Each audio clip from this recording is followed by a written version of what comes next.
liberty, and justice for all. Thank you. You can be seated. And we will open up our commission meeting this August 7th.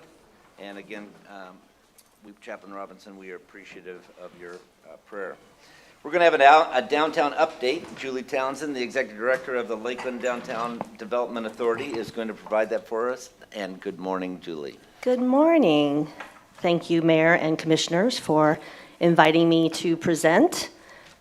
It's going to be short and sweet this morning, unless you have lots of questions for me. So I leave it up to you. So just a little quick recap in case there are new residents or folks who are newly interested in taking part in city meetings. What the LDDA is, we're a special taxing district created by the legislature. Downtown properties pay an additional $2 million in property tax, and the LDDA invests those back into the district. Our budget coming up, as we're working on our budget, and you are also working on yours, this is just a pie chart of how our budget is composed.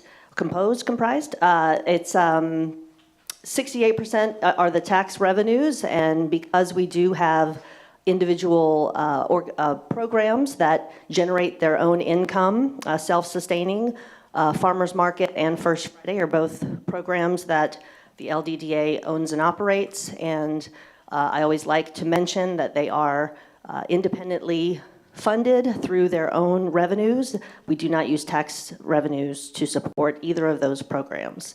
Other events that we do have revenue from are things like Tasty Tuesdays and our night markets.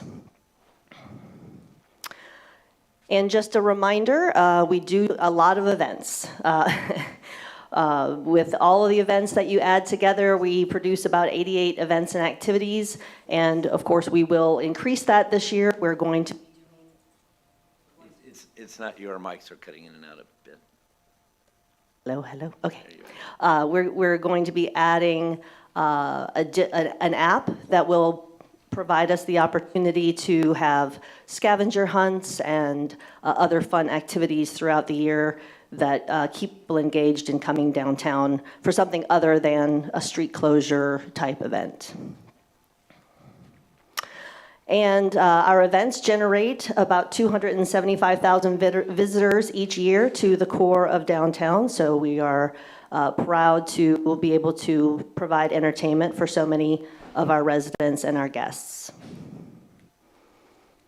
As far as LDDA priorities, as we move into our final budget cycle and our fiscal year 24, the Board of Directors is looking to fund a lunch operation for the Squeeze. We would like to see it run Wednesday, Thursday, Friday, at around the lunch hour with a fixed route that is tight around downtown with frequency and consistency. That way we can move the folks who have office space all the way down at Walnut or Lake Morton to the Joinery and Purple Onion on the north side.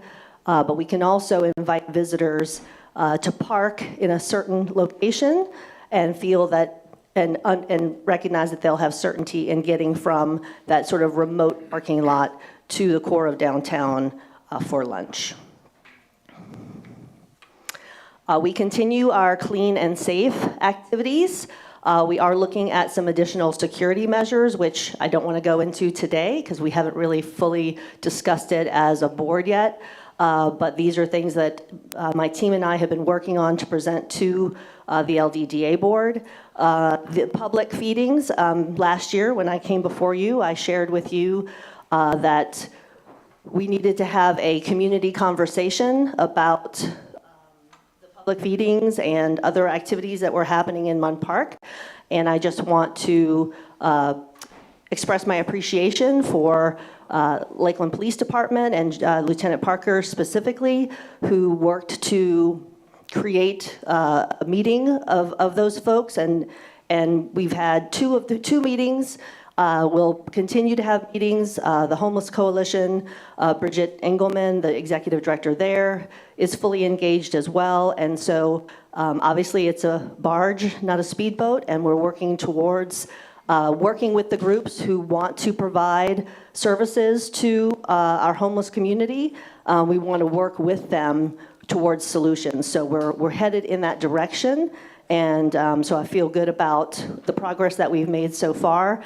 And I really appreciate Lieutenant Parker's willingness to take that on. It really isn't the role of LPD to do that, because we don't want it to appear that this is a crime issue. But they took it on, and they made those meetings happen. And it was very important, and it's worked out well so far. We are, as I said, working with the other organizations and working with the Homeless Coalition of Polk County. We'd also want to continue to work with Public Works and CRA. These are things that I had presented last year, but again, it's a barge, not a speedboat, in terms of accomplishing things as a community. So we will continue to advocate for and work with the city on identifying additional sidewalk expansions. Our recommendation is those blocks that face Munn Park, not the Munn Park side, but the opposite side on Tennessee and Kentucky. But again, want to just work through those thoughts and perhaps the challenges of that with the Public Works Department and the CRA and the Community and Economic Development group as well. Parking, of course, is always something that we are thinking about and trying to work through. Again, this is a slide from last year that I presented. There's still a lot of opportunities. I know there's a parking study that is hopefully nearing completion, and perhaps we will have some of our concerns addressed in the results of the parking study. So we're just waiting for that to be presented to the stakeholders, and then ultimately City Commission and the community at large. And of course, slowing down traffic was a priority last year and is an ongoing priority. The downtown core must be more pedestrian friendly. And we did ask for four-way stops last year, so thank you to the city. Of course, just because we asked for it isn't why we have them. They were obviously studied by staff and determined that... Oh, it's red. Okay, oh, red. Oh, I can't see the red. I can only see the black, sorry. I'll watch your red. So the city, obviously your traffic operations staff did a study, and it showed that those intersections did not necessarily need signaled intersections, and so we're thankful that they were able to make that determination and study that and come to that conclusion. And now we, I believe, have a much safer downtown with the four-way stops. The traffic is moving ultimately more quickly from point A to point B in terms of getting to your destination, but they're traveling at a slower rate of speed. So you're getting there faster by driving slower. It's crazy, I know. And then, of course, restoring brick streets versus resurfacing. I know that resurfacing is very expensive. I think you guys talked about that recently, and we would really like to investigate the costs of and the long-term benefits of restoring the brick streets on all of the streets that we can, starting with South Kentucky or Kentucky in general. So as those streets come up for resurfacing in terms of the work plan, we would really like to explore removing that asphalt and restoring that brick. And then just, the sample of the crosswalks, making them more fun and decorative. And they also, that also helps slow down traffic as people see colorful intersections and/or crosswalks. And also infill development. We'd love for the city to make all of the properties that they own RFP ready. We've talked about this for many years. When Nicole Travis was CRA director, we sat down together and mapped out all of the various city-owned properties in downtown and what those highest and best uses would be. So I'm sure that that file still exists somewhere. But we'd really like to just open the conversation about the city-owned properties and having them ready for development in terms of staff being ready to present those as development sites, RFP ready. Just looking at the is it Truist now? Not BB&T, dating myself. The Truist parking lot, the city-owned parking lot is just one example. Wanting to have that infill, obviously we're very busy with Downtown West, and there's lots of activity going on, but don't want to take an eye off of the opportunity for the infill to really fill in the surface parking lots that disrupt the pedestrian flow and the retail flow in downtown. We want more retail. We don't really have any space to put them.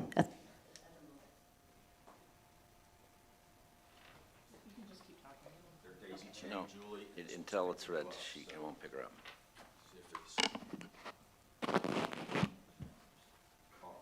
Hello? Oh, okay. So where was I? I forgot. New place for retail. Thank you, Kelly. So yes, we have really no retail spots available. A lot of ground floor office, and so in order to create more opportunities for retail, we'd love to have some infill development. And the city has the best opportunity to make those happen with their sites. And that is all that I have for you. I told you it would be short and sweet this morning, so I'm happy to stand for questions. That opens up to questions and perhaps even a tie-in from our city manager on the master plan and timing and future for that. All right, any questions? Comments? Commissioner Reed? That can go first. No, it's all right. I have one question and then another remark. The bricks, do they last longer than the asphalt? That is my understanding. That Public Works has told me that there's a lot less maintenance over time with the brick than there is the asphalt. So the initial costs are higher to rip up. Again, I will defer to your Public Works Department, but what the conversations that I've had in the past were that the initial cost of ripping up the asphalt and re-leveling the bricks is a higher cost than that immediate resurfacing job would be, but over time, there's a cost savings.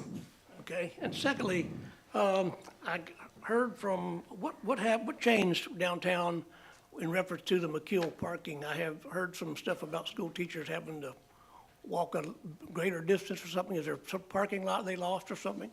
Well, the McKeel parking lot, McKeel doesn't have its own parking lot. And so they rely on the city-owned Oak Street lot, which has always been slated as a potential development site. So thankfully, we will have a building there. Hopefully in the next 2 years, it'll be completed and lots of residents. But yes, when that site becomes, when that exchanges hands with the developer, and all of the folks that park in the Oak Street lot will have to be relocated, and they will have to walk. Thank you. Commissioner Madden? Thank you, Julie. Following. Okay, so just a couple of questions, and it sounds like this might be something that staff gets back with us, because I don't think staff came prepared for everything that you've talked about. But the things that were particularly intriguing to me that I feel like we've been talking about for quite some time is parking and the predictability of parking and where it is, and the Main Street lot and the Heritage Garage, and thrilled to hear the idea about the squeeze for lunch. I think things like that, or knowing that the squeeze has been successful, in the evenings, if we could, it just kind of then goes back into funneling folks towards predictability. Where do you park when you come to downtown Lakeland? Like we've said time and time again about where you park when you go to Hyde Park and things like that.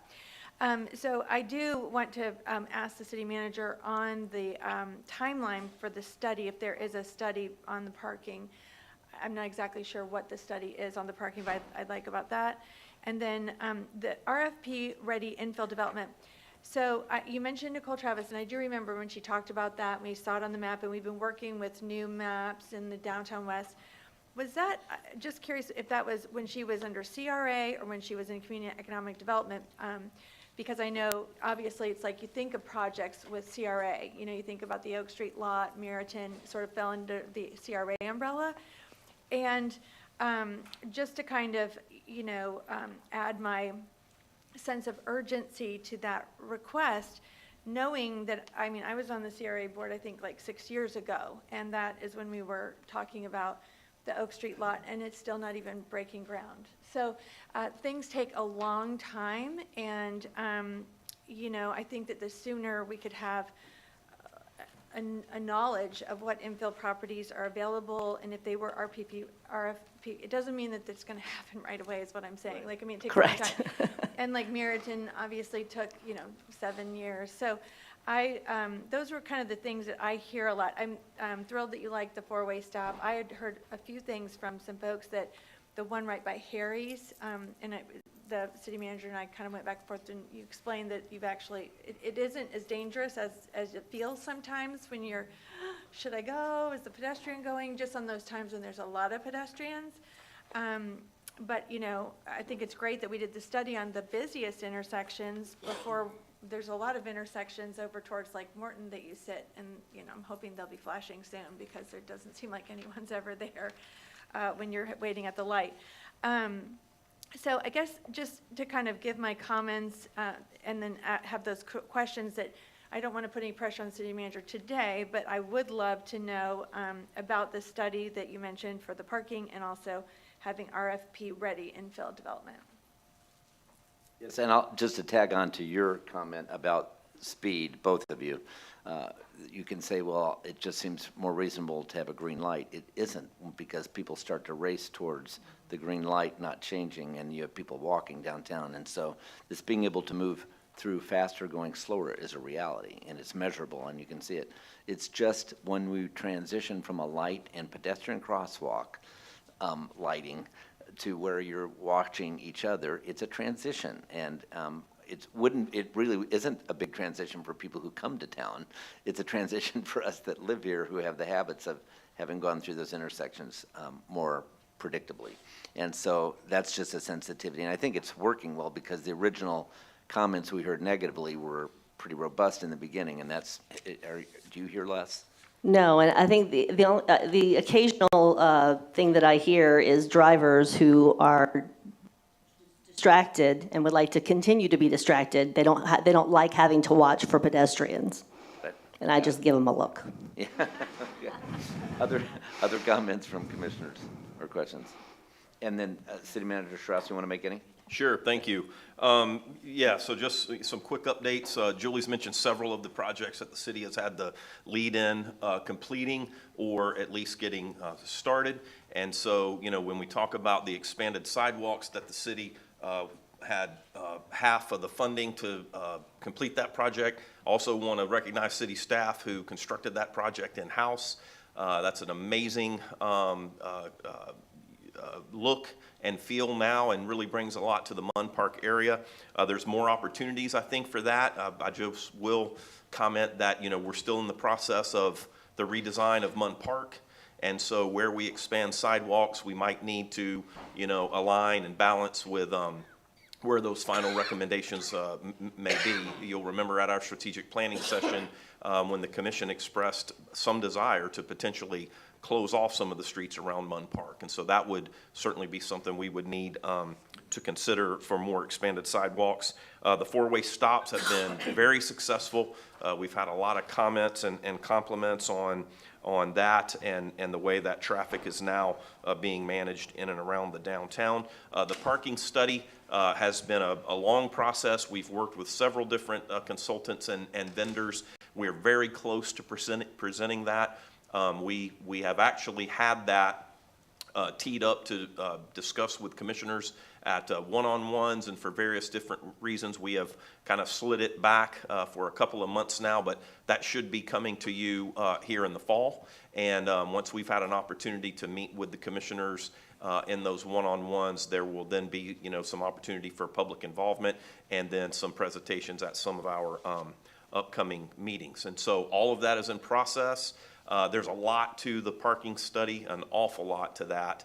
And so that's a major project that we'll be bringing to the commission this fall. Excellent. The RFP ready, infill. RFP ready infill, any acceleration opportunities there? We have the opportunities for the partnerships, that have come before us previously, and are always open. We've had discussions about, trying to reserve a fund so that when those opportunities arise, we will be ready for them. That has been somewhat difficult to establish, but still look to do that so that we can partner for more of the needs. And once we have a determination of where best to locate parking garages, that'll help us go a long way when the opportunities present themselves. You good? Well, You so, talk about retail. yeah, I just mean like if, just so that, do developers all, and it could be already established, I know we saw the map with, like the LEDC map. So people already know where all the city property is downtown? That's easy to know where it is if someone was wanting to invest? That's accessible? Yes, that's. So in the catalyst, you Yeah. already know if it's city-owned? Yes. Okay, and you can go on and Yes. say, so then Julie, what did you mean by RFP ready? I guess if someone were to come to the city, and I think this may have even happened at Oak Street several developers ago, and certainly staff can correct me if I'm wrong, but if we're not necessarily identifying city owned properties and saying, we would like to see this type of development here. And these are this is, if we're waiting for a developer to say, hey, I'm interested in buying that lot, then you have to then write and design the RFP, and then you have to notice everyone else that, oh, we have an interested buyer, and now we have to wait to see if anyone else is interested. So so the thought is to be a little more strategic in saying, for example, the Truist lot, just as an example, we would love to see a mixed-use building with ground floor opportunities for retail, with perhaps, second floor office and 2 decks of parking. And have, obviously that's not designed by anyone, we don't have a rendering per se, but you have that kind of thought process already agreed upon, that that's what you would like to see there, rather than saying, oh, let's make that residential. Just having those conversations, like Nicole and I did years ago, about the types of development we would like to see. Would you entertain residential there? Sure. But if you say, we're ready and open to make deals on these properties to make infill happen, I think it's a step further than just saying, here's all the properties we own, make us an offer. For the ones that have a practical economic predictability in use. Correct. Okay. And a lot of that is accomplished through the city's future land use map, which dictates what types of development can happen on those properties, in addition to the catalyst plan that's been referenced, which is a collaboration and a lot of money that the city has invested with our other partners to kind of have that vision of what could be in those different strategic areas, in those quadrants or sectors that have been mapped. Commissioner Reed. Thank you. One area that I find may be of concern, and Sean might can address this a little better. There again, in some areas, we have a user that wants to come in.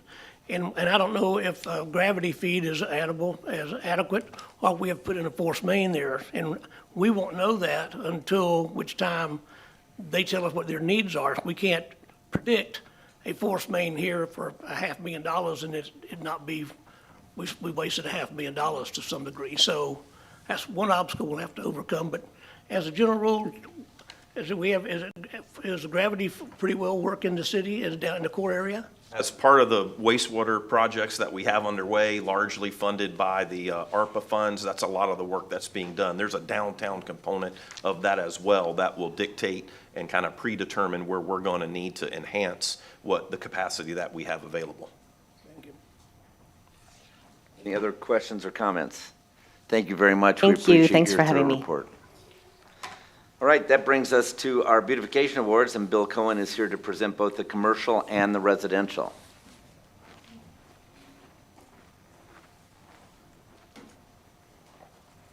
Morning, everyone. Good morning. Usually our residential award comes up first. There it is. Oh, wow, this is a great one, This is a too. secretive home. This is the home of, James Bond. yes.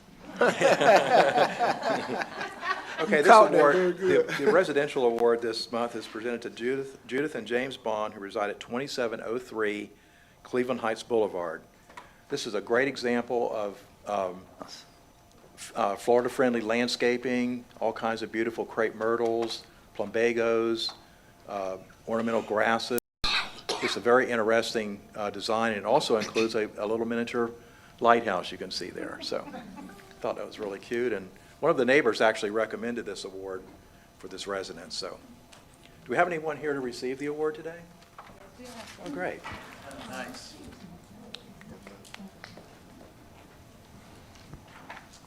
I drive by your home every day admiringly. Just want you to know that. We're going to come up right up here if you don't mind. Okay. The city of Lakeland is partially responsible because as our oak trees died from hurricanes, no, they can hear me. Watch.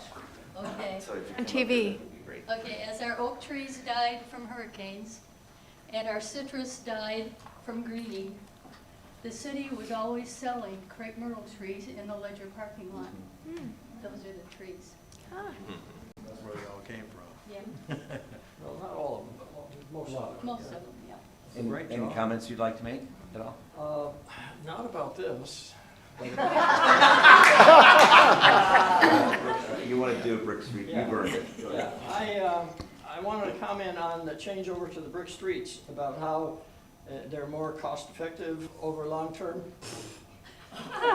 Anybody who doubts that, I suggest you take an occasional ride down Easton from Florida Avenue by the Southgate sign, all the way down to Buckingham, and just see how many new holes open up after each and every rainstorm, no matter how light a rain.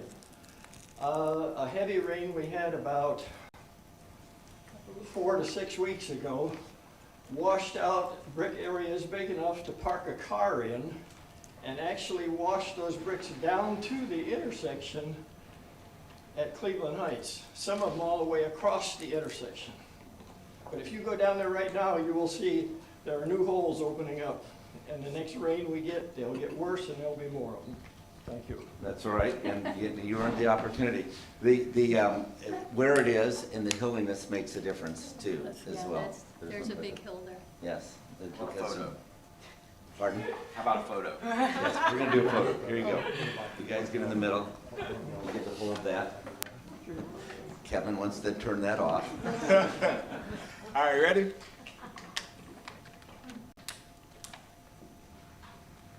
Oh, hold on. The real All right, here we question at go. this point is, are you? 3, 2, 1. All right, perfect. Thank you. And thank you for making that so beautiful. It's a great You said what? It's great. This is yours. You're the one who earned it. Now you both did. That's good. And your next one, sir? We have a dog at home. Next one is going to be the commercial award. And this award is, Let's get you fixed up here. yeah, get me better. Okay, that's better, right. Needed some technical support there. The commercial award this month goes to Suncoast Community Health Centers, located at 1729 Lakeland Hills Boulevard. My office is right near here, so I drive by this going to Tigertown almost every day, and I noticed the vast improvement in the landscape recently. They've added all kinds of colorful crotons, ternettes, just new sod. It's just a remarkable improvement in the property. And is there anyone here to receive this award? All right. Okay, great. Excellent, come on around. And you can make any comments you might wish to make with respect to this.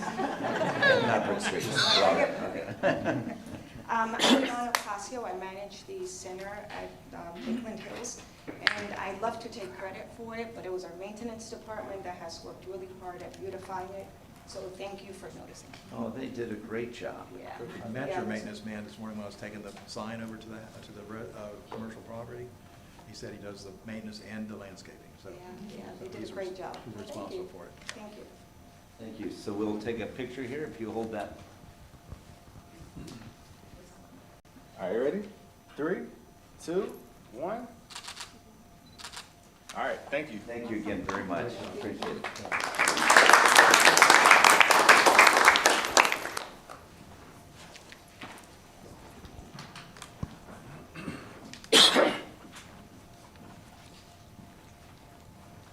All right. That brings us to our committee reports and related items, and we will begin with the Real Estate and Transportation Committee. And our acting chairman there is Commissioner Reed. Thank you, Mayor. The Real Estate and Transportation Committee met at the City of Lakeland Conference Room, A and B. Commissioner Bill Reed was member, and Commissioner Chad McLeod was president, along with Commissioner Mike Music. Chair was absent. Mayor Bill Muntz, along with staff, was present. I called the meeting together at 8:22 a.m. There were 2 orders of business, the first being with a land lease with CMTG Real Estate Enterprise, Inc. They wish to lease approximately 0.91 acres, property located on the northwest side of the airport, to construct a 12,000 square foot hangar for the aircraft. The proposed lease will be for 30 years, commencing August the 7th, 2023, subject to the City Commission approval. The lease also contains 2 additional 10-year renewal options upon mutual written consent of the parties. Pursuant to the lease, the rent commencing date shall be the earlier of 12 months from the August the 12th or upon issuance of a certificate of occupancy. The monthly base rent will be for 12 months, term will be for $1,312.28 per month, or $15,867.36 per year, excluding applicable taxes. The monthly base rent amounts is consistent with other land leases in the area of the airport based on the appraisal that has been done within the last year.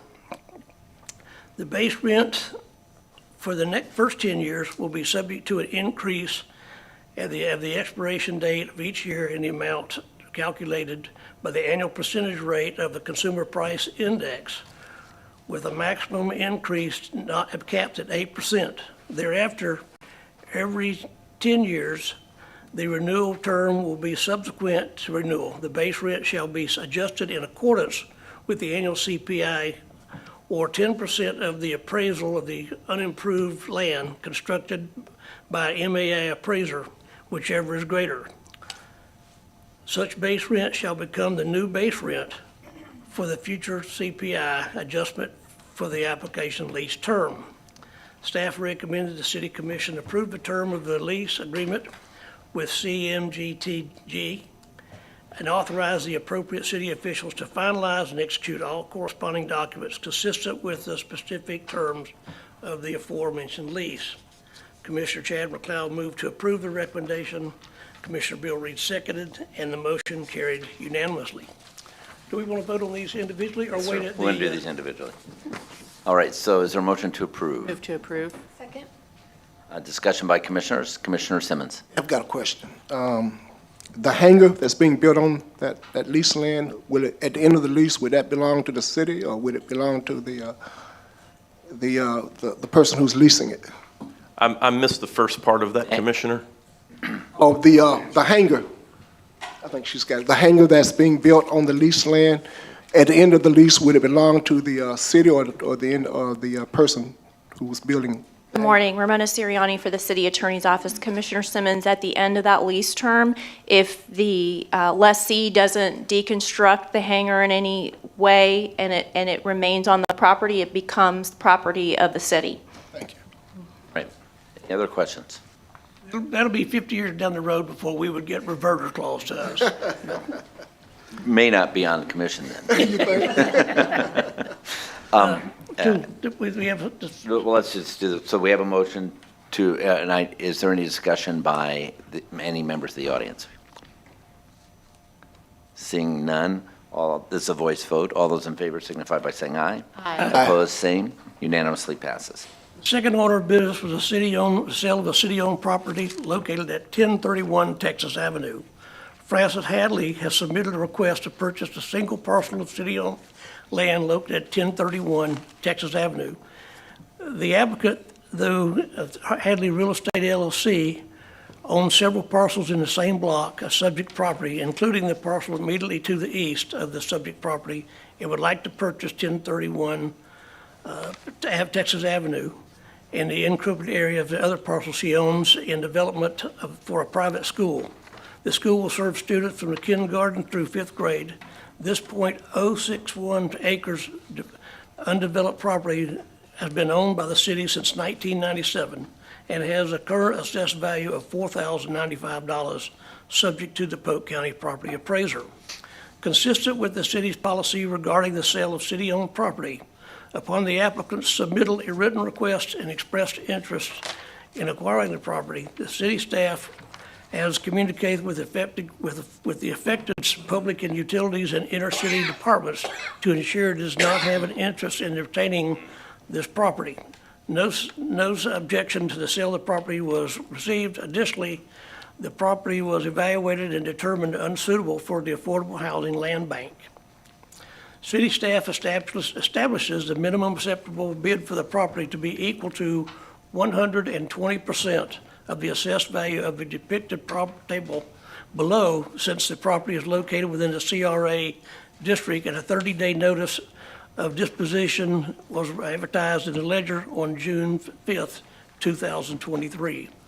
Once the advertising period was concluded, Ms. Hadley, while being the only bidder, offered $4,914 even, and to meet the minimum required assessment bid. Upon the foregoing staff recommendation, the City Commission approved the acquisition of 1031 Texas Avenue to Francis Hadley for the purchase price of $4,914 and authorized the appropriate city officials to execute all instruments necessary to finalize this transaction. The action, Commissioner Chad McLeod moved to approve the recommendation. Commissioner Bill Rude seconded the motion. It carried unanimously, and the meeting adjourned at 8:29 a.m. Thank you, sir. Motion to approve. So move. Second. All right, discussion, commissioners? Yes, Commissioner McCarley. This is for, if it's for Chuck or who it's for, but, Just ask. so what's adjacent to this? Would this school only be on that small parcel, or do they have access to the empty parcel next to it and already own that? Or what is, I'm trying to look on the map to see what's around it right now. For the record, Chuck Barmby with Community Economic Development. So we'll scoot through to the exhibit here. And so the school is immediately to the east. Okay. There's a pretty substantial parking field between Yeah. it and the subject property. And part of the issue that we ran into during our development review process is just the traffic circulation to be able to get parents in and out of there. So this will help out greatly, giving them access to Texas Avenue and then the unimproved alley to the south of the property. Thank you for that. I just didn't have the clarity in the presentation and the text of the memo to know it was adjacent, and I couldn't really see it on the map. Thank you. Great. Commissioner Simmons. I'm just curious as to how do we, does the city solicit vacant property? What happens? How does someone, a regular citizen, knows that that there's city property for sale? Yeah, I mean, that was simply, we were approached by the property owner. We did not proactively advertise the property for sale. It was someone that had already owned several properties in the area and wanted to expand, so they approached the city. Okay, thank you. Additionally, Commissioner, and I know you've been part of this conversation before, we do have our infill lot program on some of those properties that the city owns, so that'd be another resource for people to see what lands the city has. And those infill offerings are packaged, you know, they'll do a number of them and make a couple times a year. Is that about right? That we do that, or once a year, and try and work out a group of particular lots to be sold and make them aware, and people make bids on certain properties. Any round out on that at all? It's coming up. I know we have that on our website, so, you know, we have developers that are very interested in redeveloping those properties that can look at that year-round, but I don't know if there's a periodic advertising that occurs. This is important because it's important to know how citizens know. Correct. Good morning. For the record, Brian Ruiz, Community and Economic Development. What Palmer and the city manager are speaking of is specific to the development of scattered site, single-family affordable housing. So those lots are made available after they have been evaluated by multiple departments of the city, but essentially Community and Economic Development evaluating those for suitability. So size, zoning, the absence of utility conflicts, things like that. Once they are determined to be suitable, and we are now in round 2 of a group of affordable housing land bank properties that have been advertised and made available, and those are decisions on applicant developers who have applied to acquire and construct affordable units on those properties is underway for round 2. The developers have been chosen. The lots that they selected are being triaged right now by our housing office over at Coleman Bush. And so for the frequency of that, we've only done it twice, or we're in round 2 now. And I would say that it was about 2.5 years between the 2 rounds.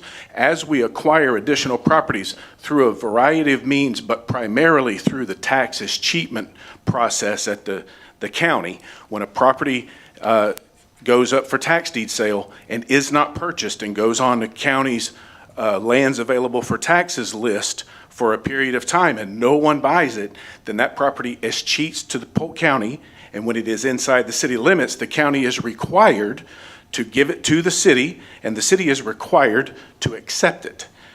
But in order for a property to get to that stage, you see how it was available for anyone to buy it for a protracted period, and no one did, which you should take to speak to sort of the value of that property.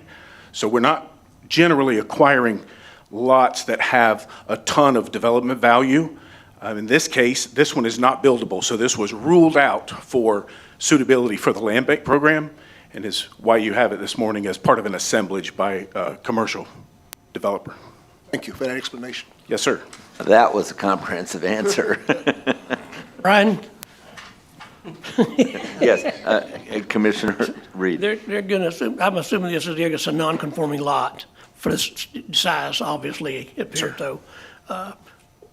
Is this zone commercial? Will she have to do some additional zoning to make this a conditional use for parking, or does she wish to, for stuff to overflow, or is she gonna, do we know what the intent is yet? That hasn't come forward to my knowledge, but you might know. I'm not aware. Chuck may be aware if there are additional zoning actions required. I don't think so. For the record, Chuck Barnby, for this parcel to be able to incorporate into the overall site, there'll need to be a conditional use placed on this property. So there will be a zoning action, but because of the existing school to the east and that this is part of that overall development, it makes a lot of sense. Thank you. Other questions by commissioners? Any questions by any members of the audience? This is also a voice vote. All those in favor signify by saying aye. Aye. Opposed, same. Unanimously passes. All right, that brings us out of our committee reports and related items to the consent agenda, and that includes our minutes as well as nothing else, right? For approval? Second. Motion to approve in second. Any discussion or questions or info from commissioners? Any from the audience? Seeing none, all those in favor signify by saying aye. Aye. Opposed, same. Unanimously passes.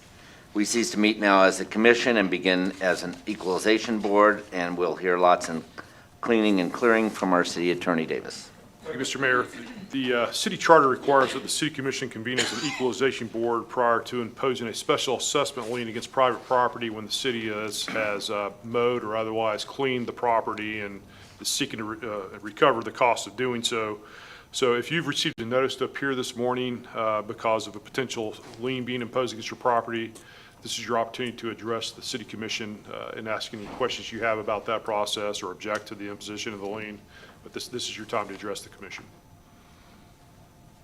Is there a motion to approve this, first of all? Move to approve. Second. And a motion and a second. Discussion or questions by commissioners on any of these properties? I've got a Yes. question. I understand that once the property has been mowed, that a lien, is it the first time that it's mowed, or are there several mows, several times that the yard is mowed, that the lien is placed on the property? It would occur after the first time it's mowed. Before you ever get to that point, though, multiple notices have been sent to the property owner to try to get them to comply with our property maintenance standards, and that's been unsuccessful. And then the city finally takes care of the property themselves. So what is the process when no one eventually pays the lien? Okay, so you'll see this next commission meeting, actually. When the lien goes unpaid, we eventually will put it on the roll to go to the tax collector for collection through the tax bill process. So next city commission meeting, actually, you'll have a very long list of properties where the property owner did not pay one of these liens that have been imposed.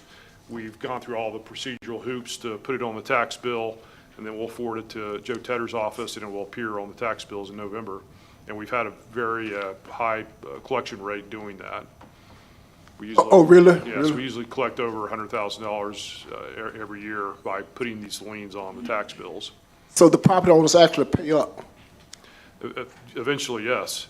So sometimes it's not the property owner themselves. Sometimes going back to what Brian was talking about, if the taxes are unpaid, a tax certificate is offered for sale by the tax collector, and some investor will buy that tax certificate. And then, if the property is valuable, they can eventually apply for a tax deed and purchase the property that way. That's probably maybe the main way we actually get paid, through people buying the tax certificates versus the property owner themselves paying the tax bill. Thank you. That's annually that we Yes. do that? Next meeting he's talking about. We do that once a year. All right, any other questions by commissioners? And then, are there any by the audience? Seeing none, all those in favor signify by saying aye. Aye. Opposed, same. Unanimously passes. We cease to meet as an equalization board, return to meet as a commission. That brings us to public hearings, 3A1. Mr. Mayor, we have two ordinances for second reading, public hearing and consideration of adoption this morning. The first is proposed ordinance number 23-027, an ordinance relating to the Lakeland Area Mass Transit District, making findings, approving the inclusion of certain lands located within the city of Lakeland within the boundaries of the Lakeland Area Mass Transit District, providing for severability, providing an effective date. For approval? Motion to approve, and is there a second? Second. Right, and discussion by commissioners. Any discussion or questions by members of the audience? This is the way that we do this typically in order to be able to expand how LAMTED, which is the Lakeland Area Mass Transit District, is able to include people for both millage and accessibility for stops. Seeing none from the audience, all those in favor, oh, this is a roll call vote. Commissioner Simmons? Aye. Aye. Aye. Yes. Aye. Unanimously passes.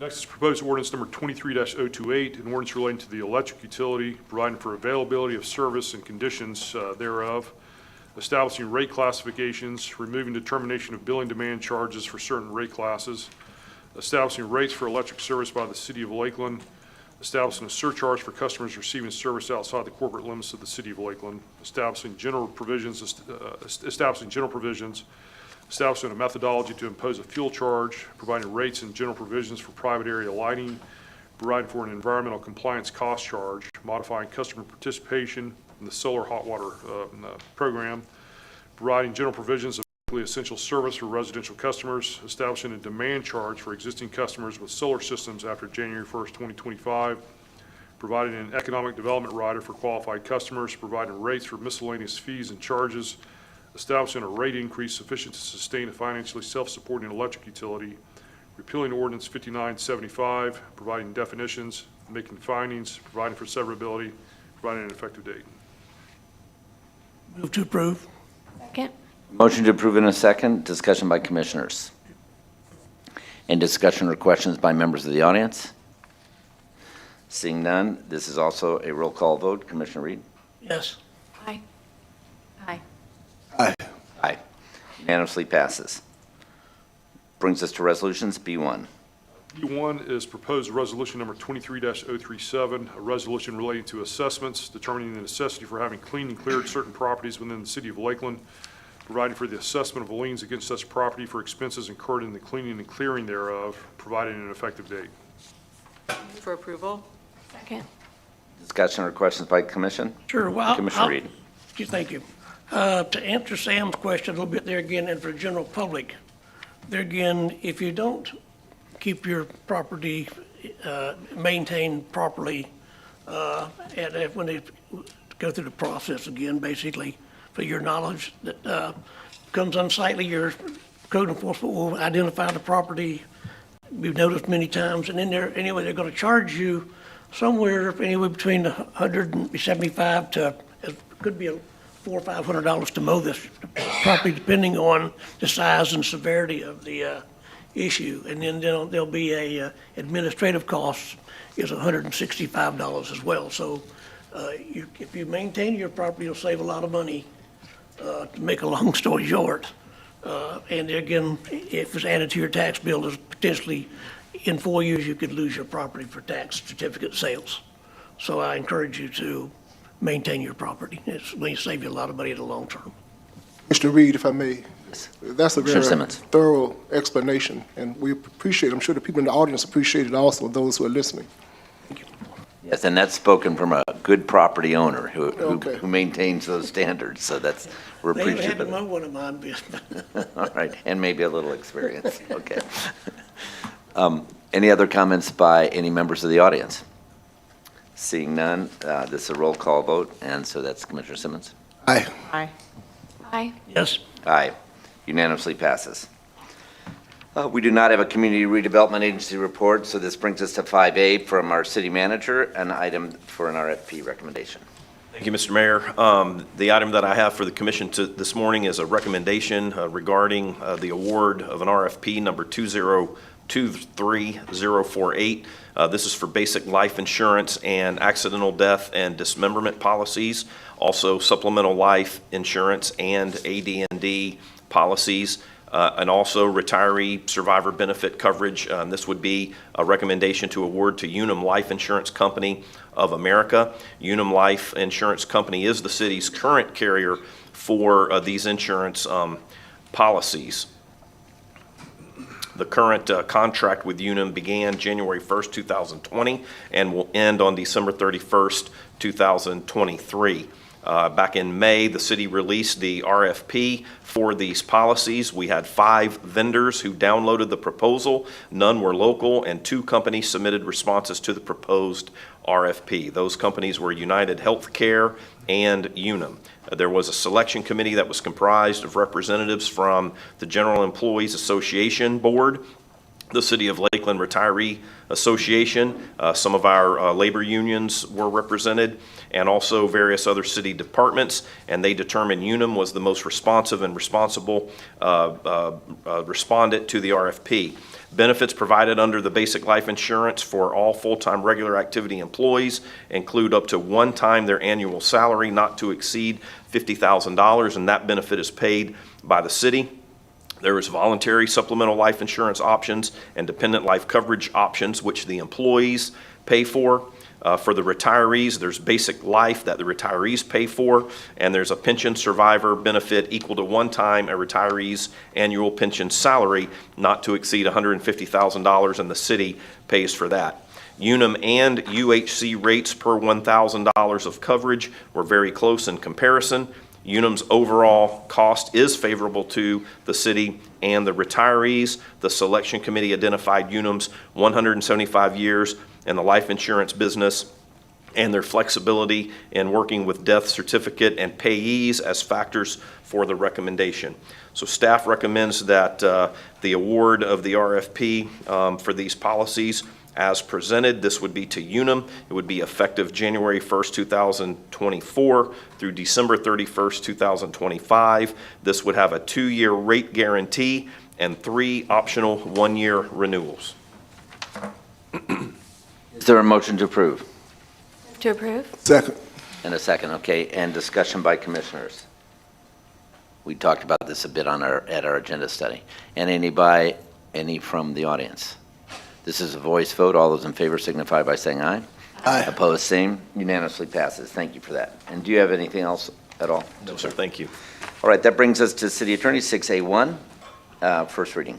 Several ordinances for first reading this morning. These will be read by title only this morning and will come back for a public hearing and consideration of adoption on August 21st. The first is proposed ordinance number 22-029, an ordinance relating to zoning, making findings, approving a conditional use to allow for off-street parking as a principal use on property located at 411 East Orange Street, finding conformity with the comprehensive plan, providing for severability, providing an effective date. Next is proposed ordinance number 23-029, an ordinance relating to zoning, making findings, approving a conditional use to allow a 103-foot tall personal wireless services facility or a cell tower on approximately 0.11 acres located south of Parkway Frontage Road, south and west of Beaker Boulevard, finding conformity with the comprehensive plan, providing for severability, providing an effective date. Next is proposed ordinance number 23-030, an ordinance relating to zoning, making findings, providing for a change in zoning from RA4, single-family residential, to O1, low-impact office on approximately 0.88 acres located south of East Lane, east of Morrell Drive, and north of Parkview Place.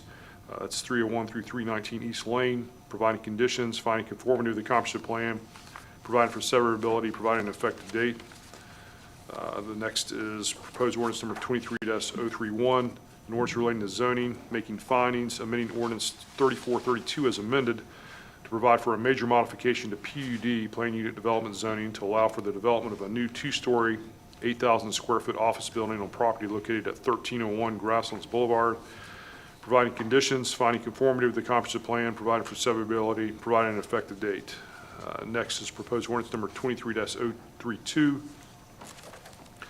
an ordinance of the City of Lakeland, amending Chapter 62, Law Enforcement, Article 2, Police Officers Benefits, Division 3, City of Lakeland Police Officers Retirement System of the Code of Ordinances of the City of Lakeland, amending Section 62-51, Definitions, amending Section 62-54, Finances and Fund Management, amending Section 62-58, Pre-Retirement Death, amending Section 62-61, Optional Forms of Benefits, amending Section 62-67, minimum distribution of benefits, amending Section 62-77, military service prior to employment, amending Section 62-78, prior police service, amending Section 62-79, deferred retirement option plan, amending Section 62-82.1, supplemental benefit component for special benefits, Florida Statutes Chapter 185 share accounts, providing for codification, providing for severability provisions, repealing all ordinances in conflict herewith, providing an effective date. And last, I believe, is proposed ordinance number 23-033, an ordinance relating to aviation, repealing and replacing Chapter 14 Aviation of the Code of the City of Lakeland, Florida in its entirety, providing for and including new articles and sections, making findings, repealing conflicting ordinances and resolutions, providing for severability, providing an effective date. These ordinances, again, will come back for a public hearing, public comments, and consideration of adoption on August 21st. Thank you very much for that, and that brings us to B1. Is going to present this item. Good morning, Ramona Sirianni for the City Attorney's Office. This is an agreement with H2 Design for the exhibit design, fabrication, and installation for the Lakeland History and Culture Center that's located in Lakeland's Public Library on Lake Morton Drive. This exhibit will comprise the second exhibit since the space was created back in September of 2022. The city's purchasing department in April sought requests for qualifications, seeking firms to provide the design, fabrication, and installation services for the Lakeland History and Cultural Center. 3 firms responded to the RFQ. The selection committee ranked those firms in order, and the selected firm determined to be the most responsible firm with the lowest cost price was H2 Design out of Middleborough, Massachusetts. The initial term of the agreement upon City Commission approval will continue through August 20th, 2024. Upon mutual written agreement of the parties, this agreement can also be extended for 1 additional 6-month period. And pursuant to that agreement, H2 Design Services will total $100,000 that will be funded through Lakeland History and Cultural Center's line item budget and the library's capital improvement project budget for FY23. If any additional funding is required for this particular exhibit, that funding can be requested from the Lakeland History and Culture Center GiveWell account. We would ask for your favorable recommendation or favorable approval for this item. Approval. Second. A second, okay, the discussion by commissioners on this? Commissioner Reed. I saw our library here. Could you come up and give us a brief rendition of what we're going to be doing there, please?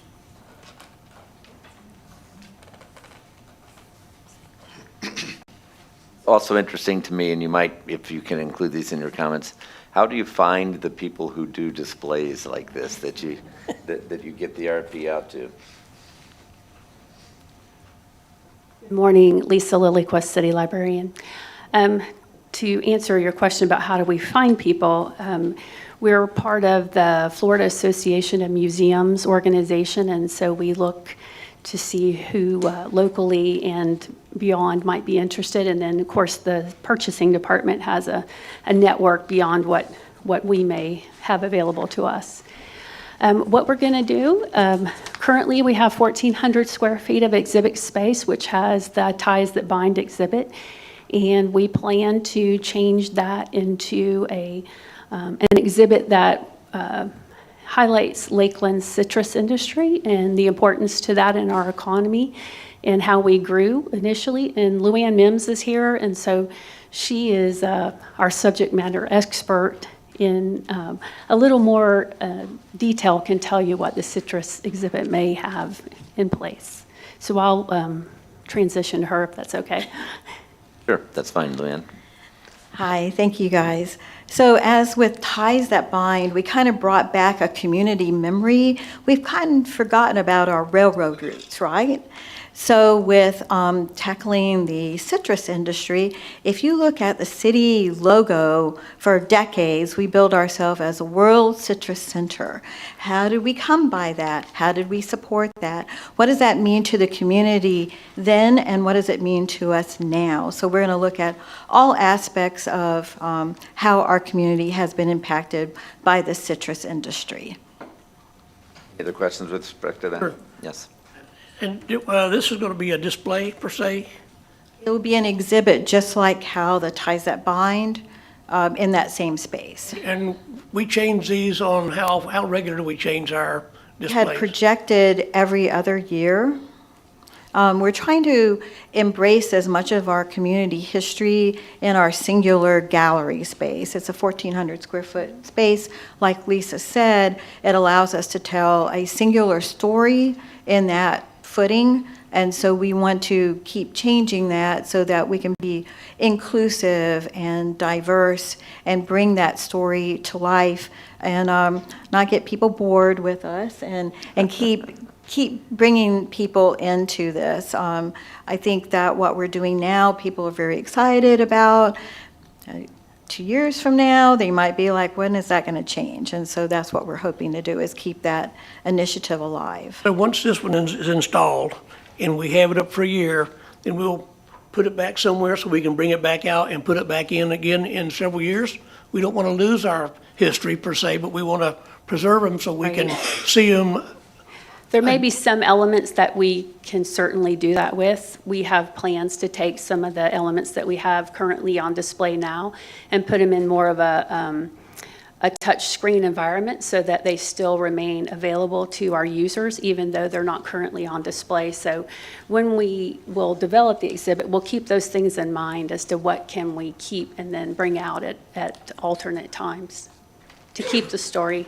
Also, by the way, I found that abstract that I have of the city where the library is. I'll bring that into you. Very good. We'll be happy to have it. Commissioner Luann keeps doing her head like this for me to step up. So Kevin Cook, for the record, Director of Communications.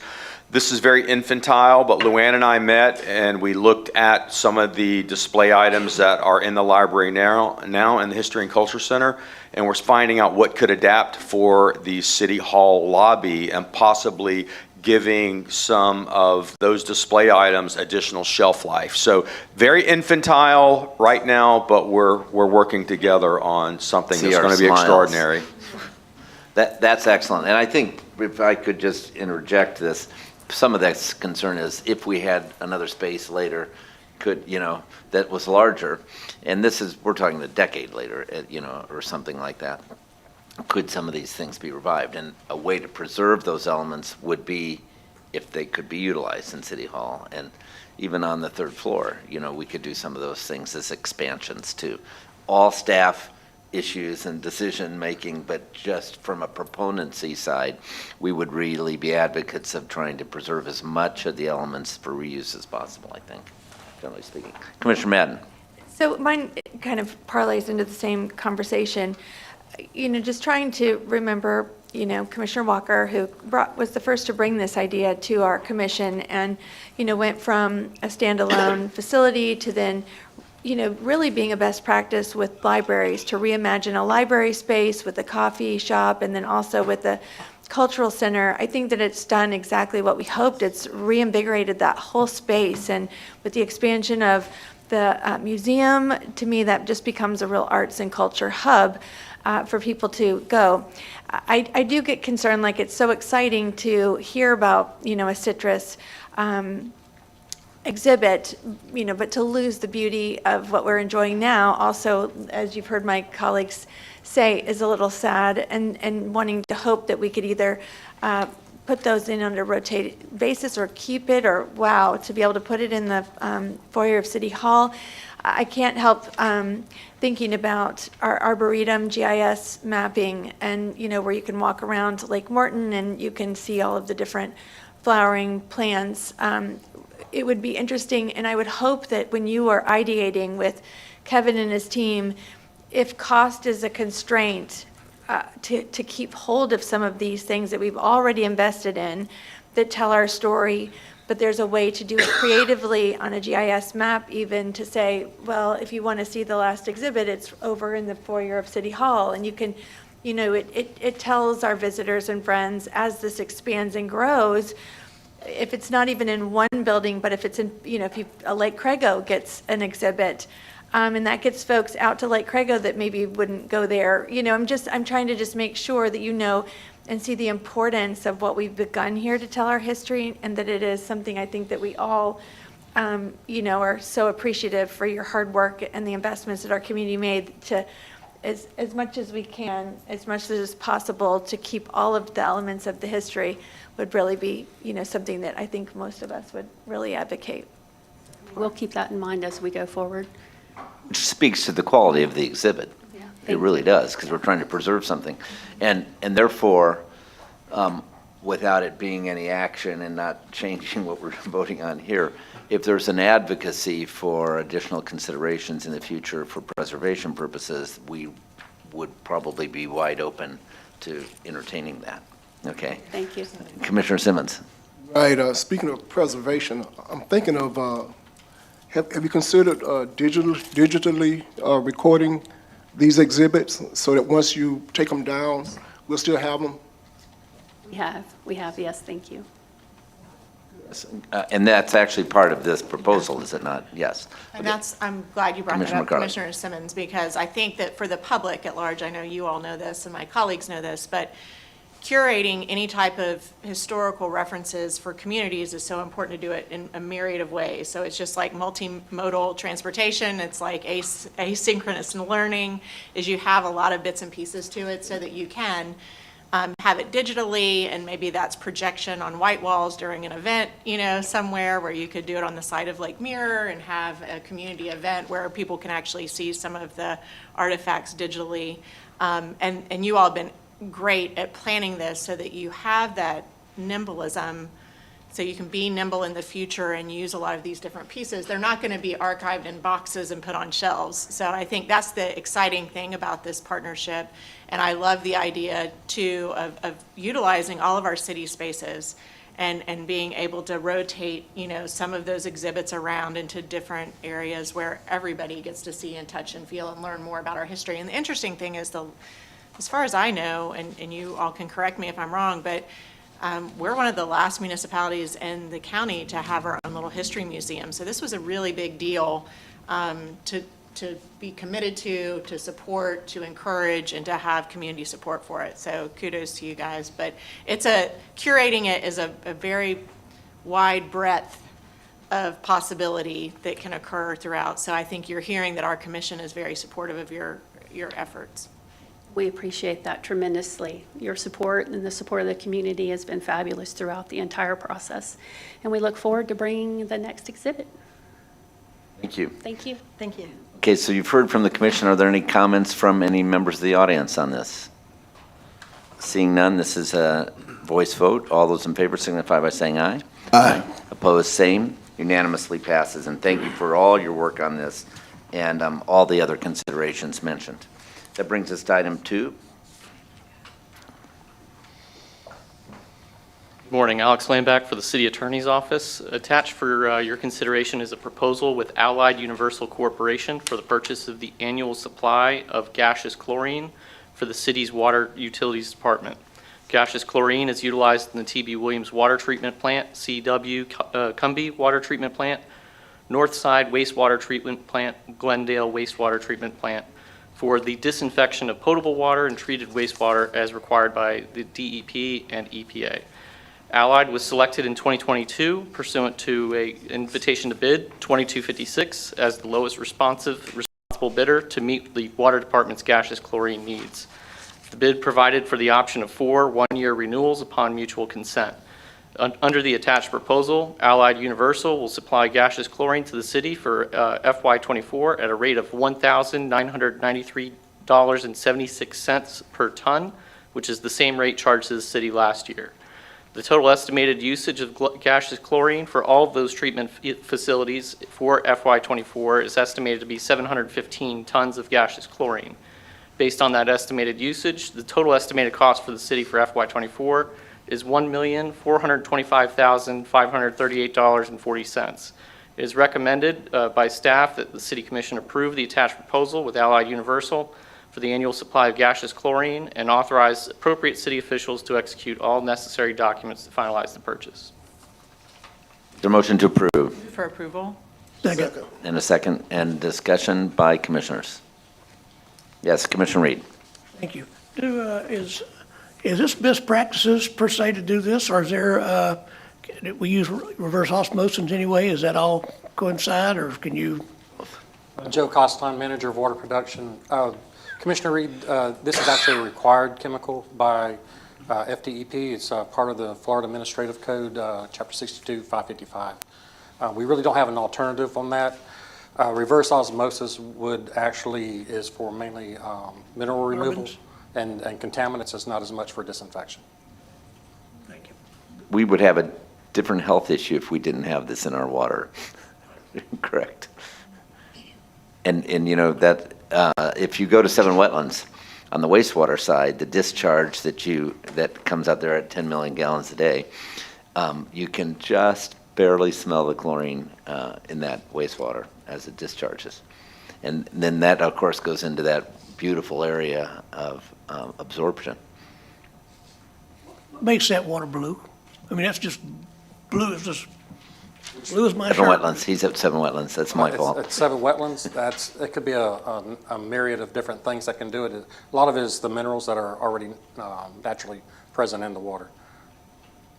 The tree that's coming in from the north and I guess in the east, and it's just a big stream of blue water. Receive water from the Glendale, the north side, and part of Polk County wastewater utilities as well. This is a community health standard, and so we're grateful for it.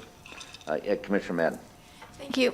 From the agenda study discussion, it sounded like you were weighing the cost, that gaseous was chosen because it was less expensive than the liquefying, but that's getting closer in its cost comparison. So do you feel still confident with the term of this contract that we're not, losing any ground by making, checking into that decision?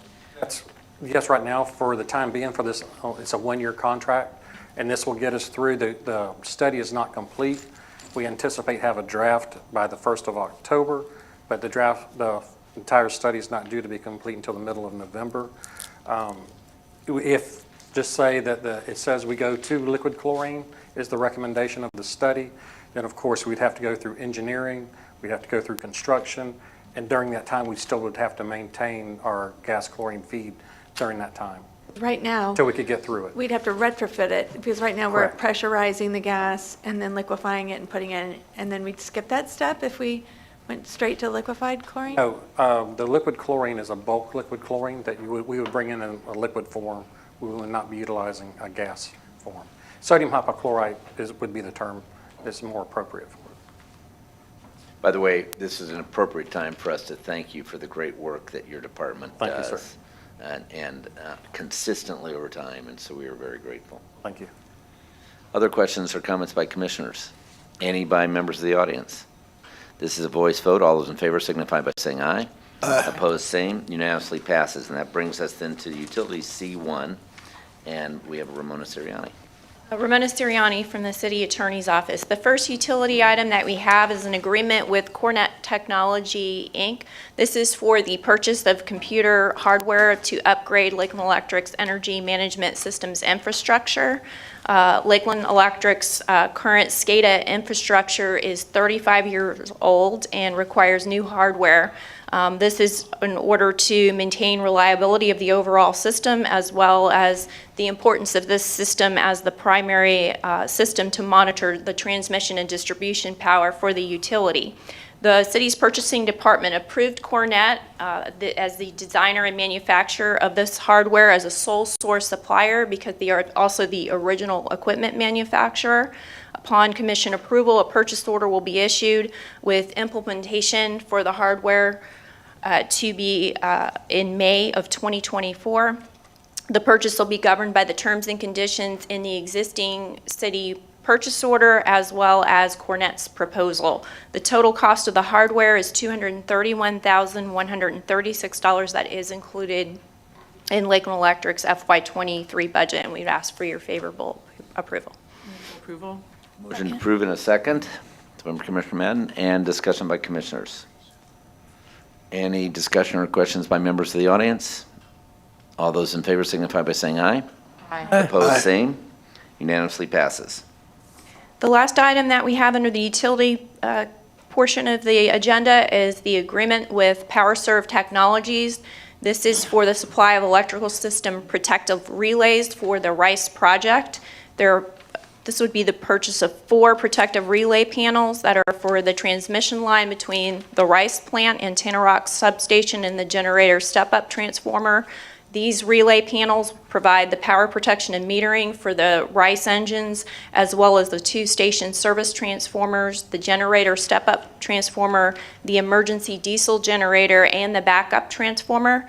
In June, the city's purchasing department issued an invitation to bid seeking qualified contractors to design, procure, and fabricate and deliver these electrical system protective relay panels. The city received a total of 3 proposals or bids. PowerServe Technology was evaluated as the most responsible lowest bidder at a total cost of $156,000.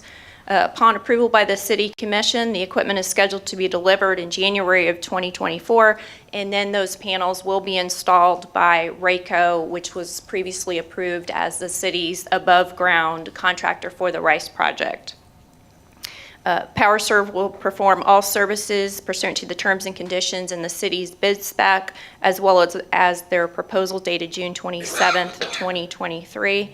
And again, that total is $156,000, and we'd ask for your favorable approval. That is included in the Rice project budget as well, previously approved by the commission. Move to approve. Second? Motion and a second. Discussion by commissioners or questions? Commissioner Reed. Thank you. Ramona, it said just the first four are they all four included in the 156,000, or will it be 4 times 156,000? To all 4 relay panels total $156,000, and that includes the design, manufacturing, and delivery of the panels as well. There are no other panel needs beyond this? Not that I'm aware of. Okay. All right. Get out there, David. Yeah, there are no more, sorry. No more? No more. Okay. Can I ask him another? Yes, sir. I know in the past, we've had issue with transformers and those type things. How are we doing with transformers and stuff for our new construction, in reference to availability and having excess at this point? I'm sorry. Dave Holden there, power production manager for the power plants. Currently, our generator step-up transformer is en route. It's on the train. It's supposed to arrive here on the 12th of August. We will place that on the foundation and get ready to dress it out. There is an issue that ABB and Hitachi had with the high voltage side bushings that they're resolving, so we'll wait to dress it out, but we'll get that resolved before we need it. My other big transformer, yeah, it's a 300 MVA. It'll be able to handle all the power for all of the 6 Rice engines that we're installing, and it also provides our backup feed, so it'll remain energized 100% of the time when the unit's in service. And we have 2 station service transformers that convert the 13,800 volts to the 480 volts to feed our low voltage needs. Those are due to arrive on site here in October. Set up, and then our backup transformer is already on site. Currently, if we were to go into production today or build the plant today, the sad news is current lead time for a transformer is about 3.5 years. So we're still living with the supply chain issues and things like that, but luckily this one here is still on schedule. We're doing good. Does that answer your question, Mr. Reed? Yes. That's wonderful. Any other questions or comments? Any by members of the audience? This is a voice vote. All those in favor signify by saying aye. Aye. Opposed, same. Unanimously passes. Keep up the great work. That brings us to the audience portion of the meeting, and so if you're a person in the audience that would like to bring any topic up before the commission, this is your opportunity to do so. Just please come up to one of the mics, state your name, please, and we are limited to 5 minutes. Thank you.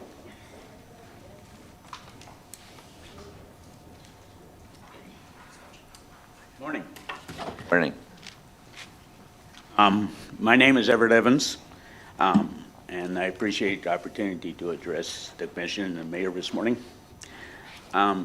What I wanted to talk about is drag queen shows. I've been around Polk County for about 25 years. I work for HRS. If you remember, that's Health and Rehabilitative Services, which is no longer existent, but I worked for them for quite a few years. And back then, I saw a lot of things that were mostly hidden that I didn't like. But now these things have come out in the open, and I still don't like them. So I took a look at doing some research on some things, and I looked at one of the oldest books there is, and that's the Bible. And I had to look at Deuteronomy 22:5, and it says, men should not wear women's clothing. I think that's pretty clear. I was under the impression, and I think a lot of the people here in Lakeland probably under the impression, that we want to bring good, wholesome activities for the people to enjoy. And I'm not sure that that's in the idea or that that's very wholesome. I don't believe that children should be exposed to this activity. I don't believe that we're protecting our children if we have this. I suggest that you carefully consider those consequences. And I want to suggest that you look at opposing these events. Thank you. Thank you very much. Are there any other comments from any members of the audience?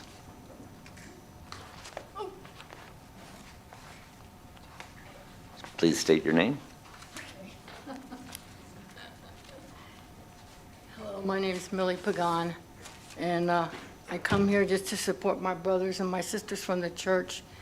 I was raised years ago as a little kid, and I remember a lesbian raping me. And my mother thought they were normal people, okay? But I suffered the consequence for many years. In 1989, Jesus Christ came to my life. In Hino, Japan, I was in the military. And I have grandkids, and I am a mama bear, a grandma bear, and I want to protect my kids. Jesus said if we keep our mouth shut, he's going to deal with me in heaven, so I can't keep my mouth shut.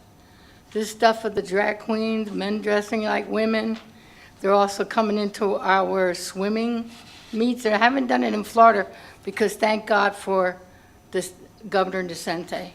And I pray that you guys will take what DeSantis doing. He's not coming, we're not taking rocks or bricks and throwing it at the gay community or the trans, but they are throwing rocks and bricks at our Christian walk. And it's very important that we protect our little children. There are kids that are being operated on. They're circumcising them. They're mutilating their body. We're not doing it here in Florida, but it won't be long because we keep giving in to drag queen shows. First it started, let me have one day for Pride Week. Then from one day Pride Week, it came to let me have a week. Let me have 2 weeks. Now they got the month of June. But the month of June is Father's Day month. I'm proclaiming that for Jesus. And I'm coming against this drag thing. It's coming against our family. It wants to destroy our family. That's what it wants to do. And if we keep giving in to sin, Lakeland will not prosper. God is saying to y'all, please repent or help us. We have to come to a balance. And we cannot give to sin. Look what's happening all over our country. I can't even talk to my kids because they're liberals. And I am a conservative. I was raised by the Bible. Thank God for my grandmother who took me to a Catholic church. Thank God that when I joined the Air Force, I found a family of conservatives. And then I got saved in Hino, Japan. And I come here for a warrior for the children. My concern is the little kids. What's going to happen when they become our age and said, why did you not fight for us? Why did you not protect us? I love you guys. I'm not against throwing stone, but please, we got to protect our kids. We need to come against this drag queen thing. Why don't we open the school back up and bring our Bibles back into school? Why don't we have Bible lessons? Kids are killing each other because we're giving into sin. Kids are killing each other because we're not bringing them the word. And all that people keep saying is, just be quiet, stick your head in the sand, and don't say nothing. So that's why I came. I just came to boast my opinion that I'm against the drag queen show. I'm against anything that's going to harm my kids or my grandkids, and even to communicate, because I'm an intercessor and I will pray for children. I stand for the kids that cannot speak up. I was lied to at the age of 18. And I fought the lie about abortion. And that was a lie. And I have 2 beautiful children in heaven waiting for me. But God said, speak up. So I speak against drag queen, and I speak against the abortion, and I speak against any operation that's going to turn a little girl into a little boy, which you cannot do, and a little boy into a little girl, which you cannot do. But they will probably suffer when they're in their 30s and commit suicide because we're not doing nothing, and we need to do something in Lakeland. We need to stop the sin from coming in. So I will be interceding that you guys do the right thing. Thank you for your time. Thank you for your comments, ma'am.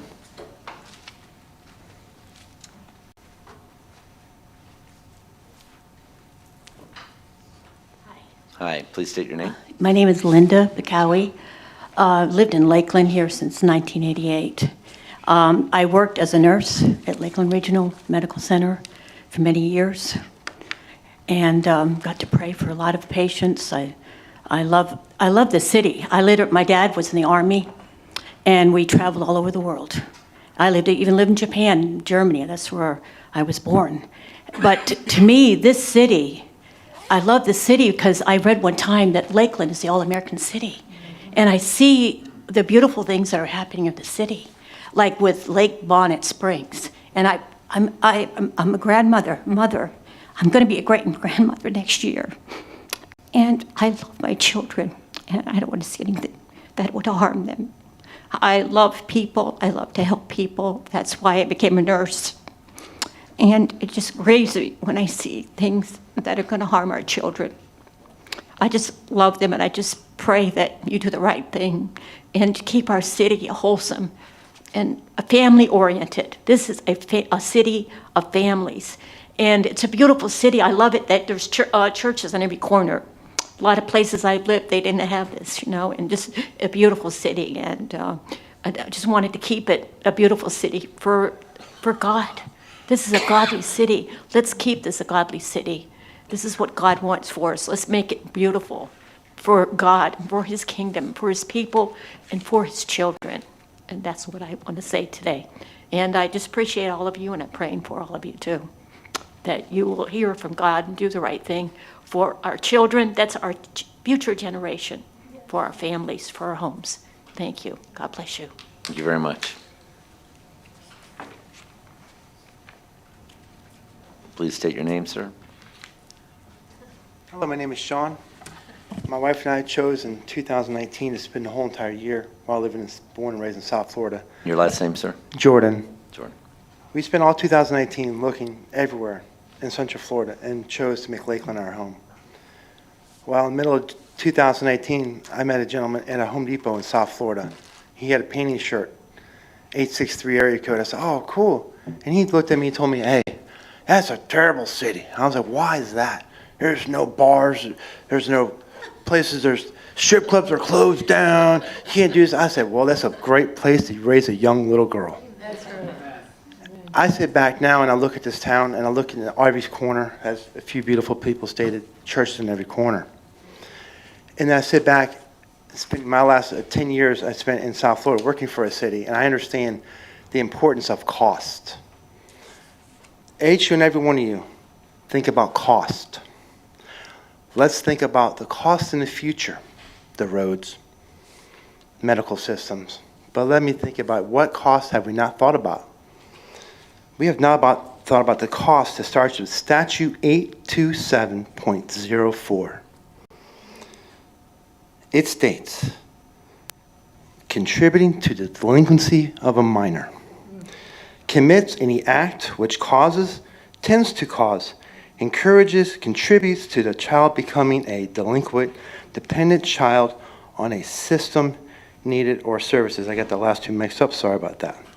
And B, induces, encourages, or to induce by act, threat, commit, persuasion, very important, the persuasion, that's the key part in all of this. A child to commit or perform any act following any course of conduct or live in a manner that causes or tends to cause child such to remain dependent or delinquent, or a child in service of needs. I am unaware if any of you know what's going to be happening on the 13th of this month. Right down the street, there's going to be a drag queen show. And in this drag queen show, they're encouraging people to bring stuff for children for schools, which is great. But unfortunately, they're allowing children at a discounted price, like everywhere else does. But no child needs to see Mr. Tom dressed as Miss Kim, or vice versa. God invented Adam and God invented Eve. Our young children do not need to see or be present in the state of where there is children seeing gentlemen dressed as women, enthralling them, inducing them, enticing them to believe that it is truth. yet is a lie of the devil. Proverbs 22:5. Twisted and perverse lives are surrounded by demonic influence, and the drag queen influence is purely demonic. If you go back to my very beginning, cost. What happens when a 4-year-old, a 5-year-old, a 10-year-old goes to one of these shows? Now they decide they're going to be a drag queen. This young child lives a couple years thinking it's really cool, it's great, it's fun, because they've been told this wonderful lie. And it enthralls their brain, but years down the road they decide that they need to realize it is wrong. Now that child is looking for a lifelong services cost from the cities to now they need to get their minds correct. So if you look at this from a cost standpoint and a liability standpoint, referring back to statute 827.04, the delinquency of a minor. If anyone delinquency, sorry about that, getting twisted up, anyone with delinquency of a minor influences or causes actions which will then twist a child's mindset and or cause them to have services in the future, the influences stated in the Florida statute. Therefore, if it's allowed in our city, there puts liability on the city of Lakeland's behalf. If you look far enough, there is a way to make that a very problematic issue. I thank you for your time, and you'll have a blessed day. Thank you. Anyone else?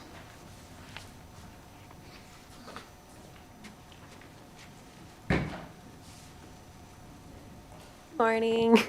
My name is Michaela Coffey, and I pray that you do not mistake my youth for ignorance, because I believe that children know the difference between right and wrong. Now, they may not know it consciously, but they know guilt and shame when they've done something bad, or they know the little pride in themselves when they do something well. When I went to New York City when I was about 7 or 8 years old, I saw a naked cowboy on the street, and without my parents telling me to, I knew to turn my head away because it was perverted and not for my eyes to see. Children are now being made to believe that all of this is socially acceptable, meaning drag queen shows, gay parades, a man sleeping with a man, a woman sleeping with a woman. And they are being made to believe this by the ones that are supposed to be protecting them. At one time, this sort of act was considered inappropriate behavior and abuse by law. When the morality of a person is questionable by the parents, I believe that it is our duty to protect the children at all costs. One way being not having this sort of thing available to children. We may think it is not our job and it is not our duty, because I agree parents should have the rights to their child. However, Jesus said in Matthew 18:6, and I am reading from the Amplified Version, "But whoever causes one of these little ones who believe and acknowledge and cleave to me to stumble and sin, that is, who entices him or hinders him in the right conduct or thought, it would be better, more expedient and profitable or advantageous for him to have a great millstone fastened around his neck and to be sunk into the depths of the sea."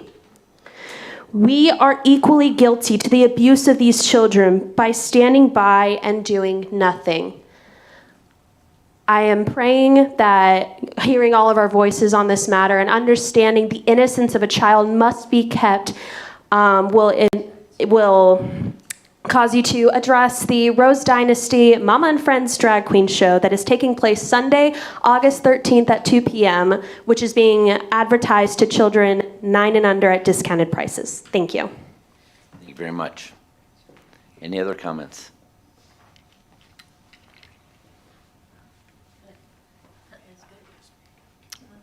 Good morning, ladies and gentlemen of the commission. My name is Jonathan Allegado.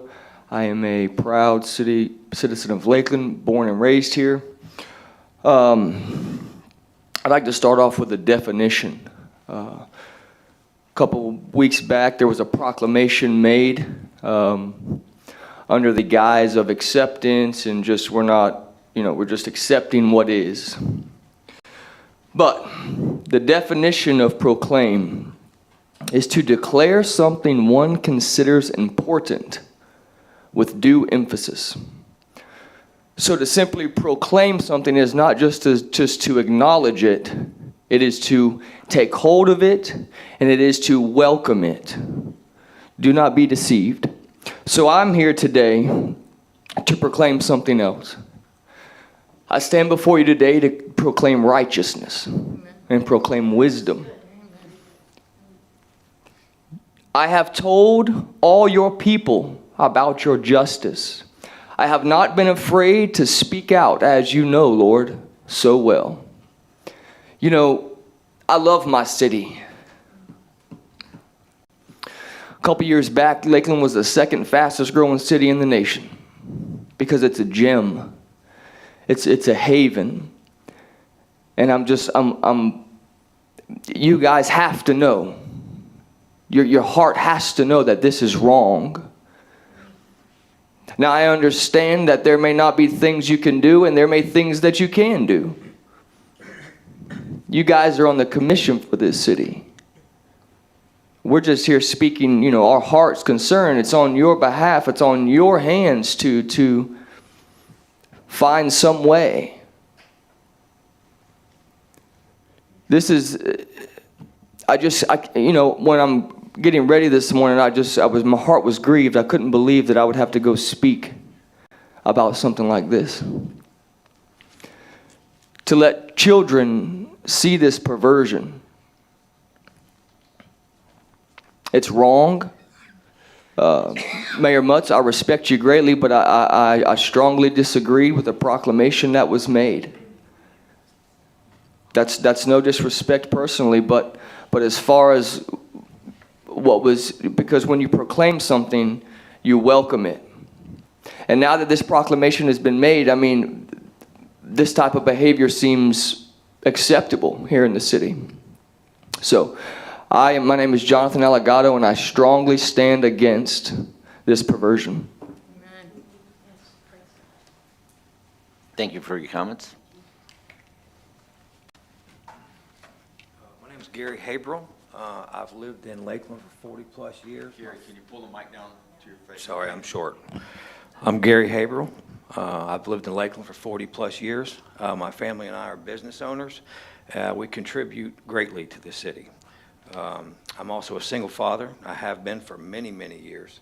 I have children in school, private and public. I don't have them in public anymore.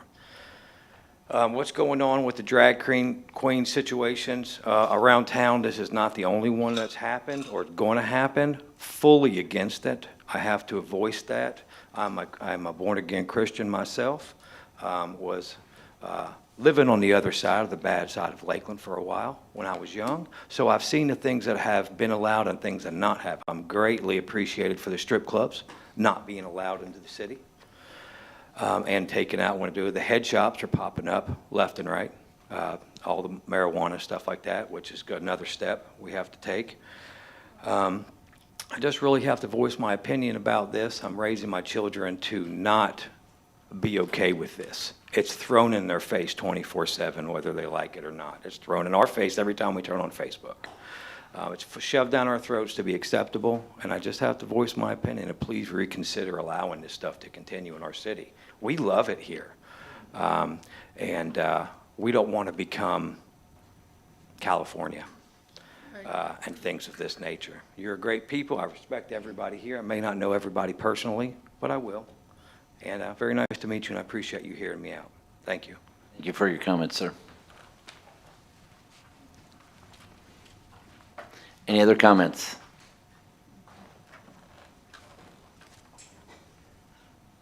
I have some papers I'd like to give to everybody, if that's permissible. Absolutely. Just pass them over here to Kelly, and she'll get them around while you're speaking. Okay.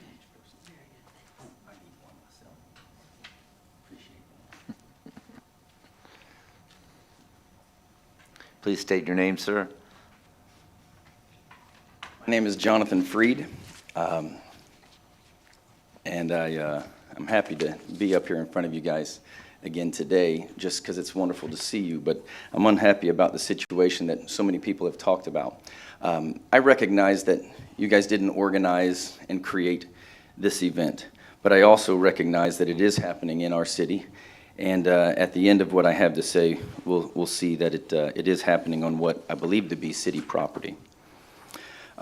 It was quoted very well already, but a couple scriptures. In Luke chapter 17, Jesus said to his disciples, "There will always be temptations to sin, but what sorrow awaits the person who does the tempting? It would be better to be thrown into the sea with a millstone hung around your neck than to cause one of these little ones," speaking of children, "to fall into sin. So watch yourselves," verse 3 says. And then in Matthew chapter 18, verse 5, nearly the same. "Anyone who welcomes a little child like this on my behalf is welcoming me. But if you cause one of these little ones who trust in me to fall into sin, it would be better for you to have a large millstone tied around your neck and be dropped in the depths of the sea. What sorrow awaits the world because it tempts people to sin. Temptations are inevitable, but what sorrow awaits the person who does the tempting." It goes on to say, if your foot causes you to sin, you should cut it off. If your eye causes you to sin, you should pluck it out. It just speaks of the serious nature of causing someone to fall into sin. Sin is destructive. It destroys people's lives. And we can't turn a blind eye to it and just recognize it as something that some people do. It's destructive to our community, and I believe we are all our brother's keeper. It's obvious that these drag shows, and you now should have the flyer in front of you, this is the advertisement from Mama and Friends show themselves, Rose Dynasty.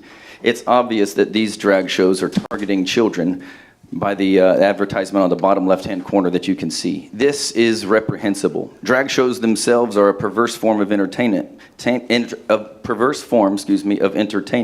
but targeting children to participate is beyond the realm of entertainment and clearly into the realm of normalization, indoctrination, and grooming. Such things should alarm and outrage the community. Such things should move parents and grandparents to action to defend and protect our children. And such things should be at the very least investigated by our city leaders that are elected for the welfare of our community. So the second paper you have is something that I took from polkpa.org. To the best of my knowledge, the property at 820 Massachusetts Avenue is owned by the Lakeland Community Redevelopment Agency. It is coded as municipal property. I bring this up to indicate the city's responsibility to properly manage the activities and functions that are conducted on city property. You have a responsibility in this issue. So I appreciate hearing me and all of the others that are speaking out against this child targeting drag show. And I urge you to not allow them in our city or anywhere. One gentleman stated already that somehow we have welcomed these types of things in our community. They have decided not to be at other places and decided to be in the Lakeland community. That's disturbing to me. And I hope we find a way to make it go away, but deeper than that, I hope we find a way to pierce the hearts of our community, that they turn to love righteousness and to turn their back against evil. And I think not only does it begin with us as the church and as citizens of this community, but you certainly have a hand in it as well. Thank you for hearing us. Thank you very much. Any other comments?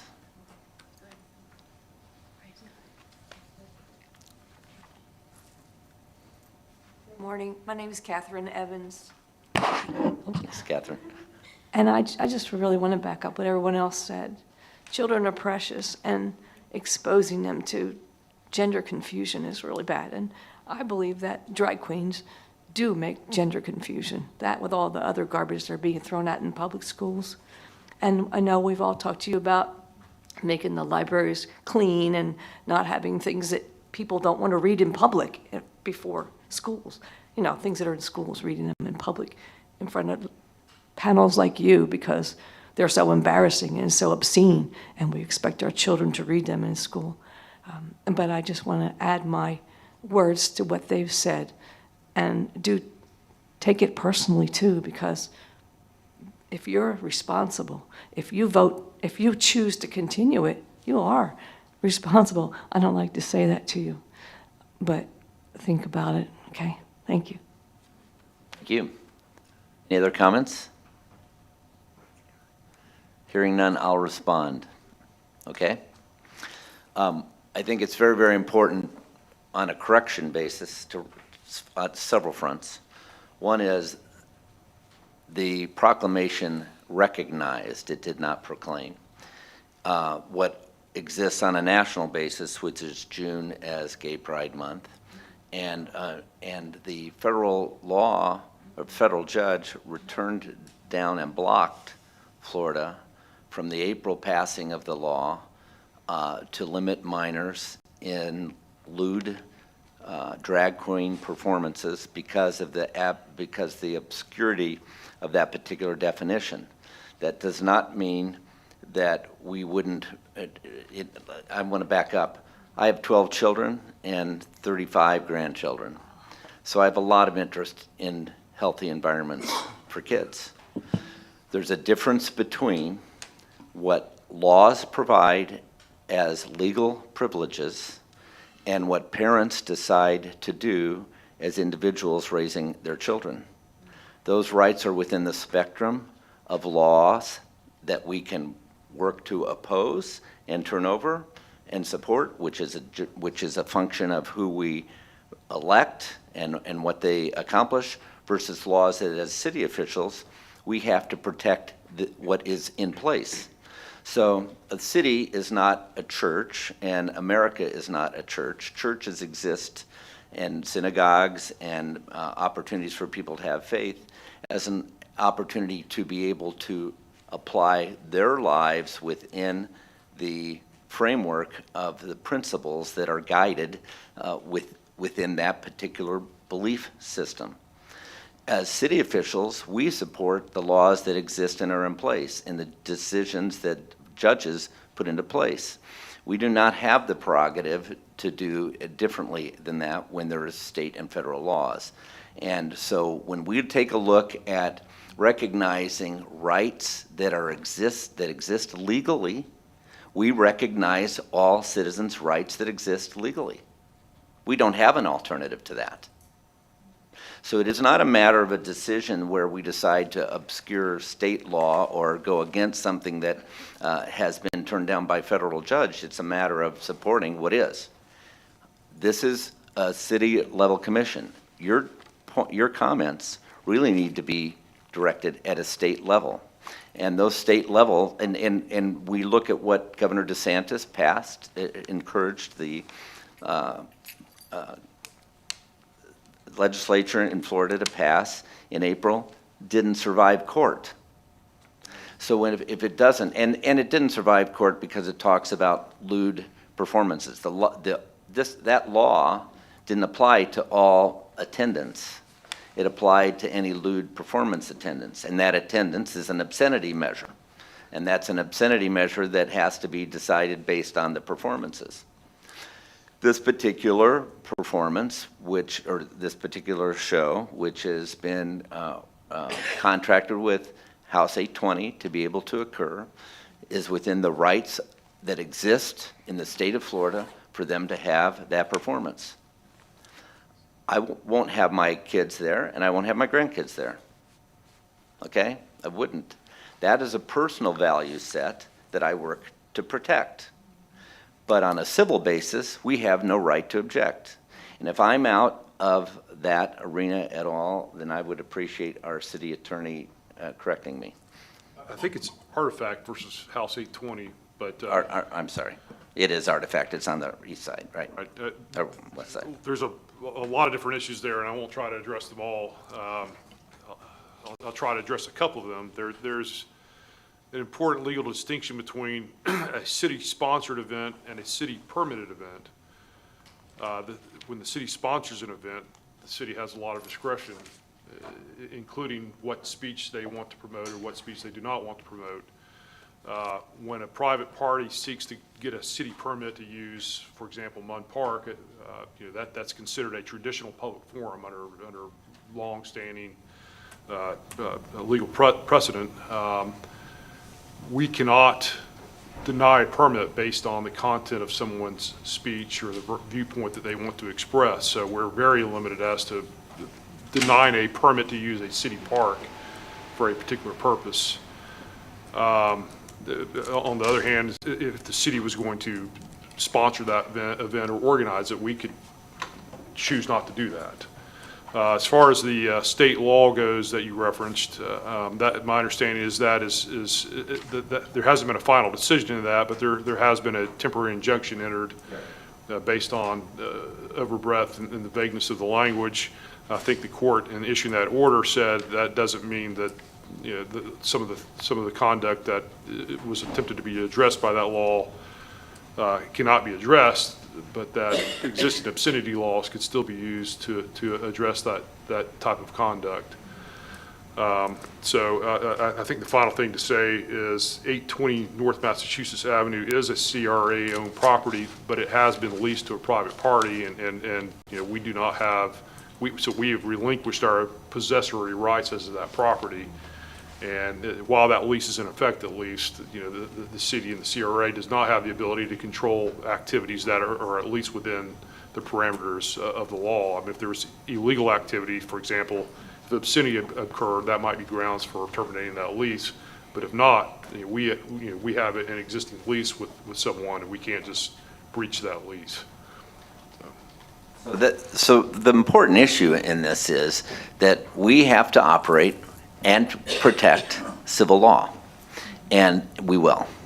And it does not necessarily mean that that is what you personally work to value. It means what you do, what is legally enforceable, and that's what we attempt to do. Any other commissioner comments?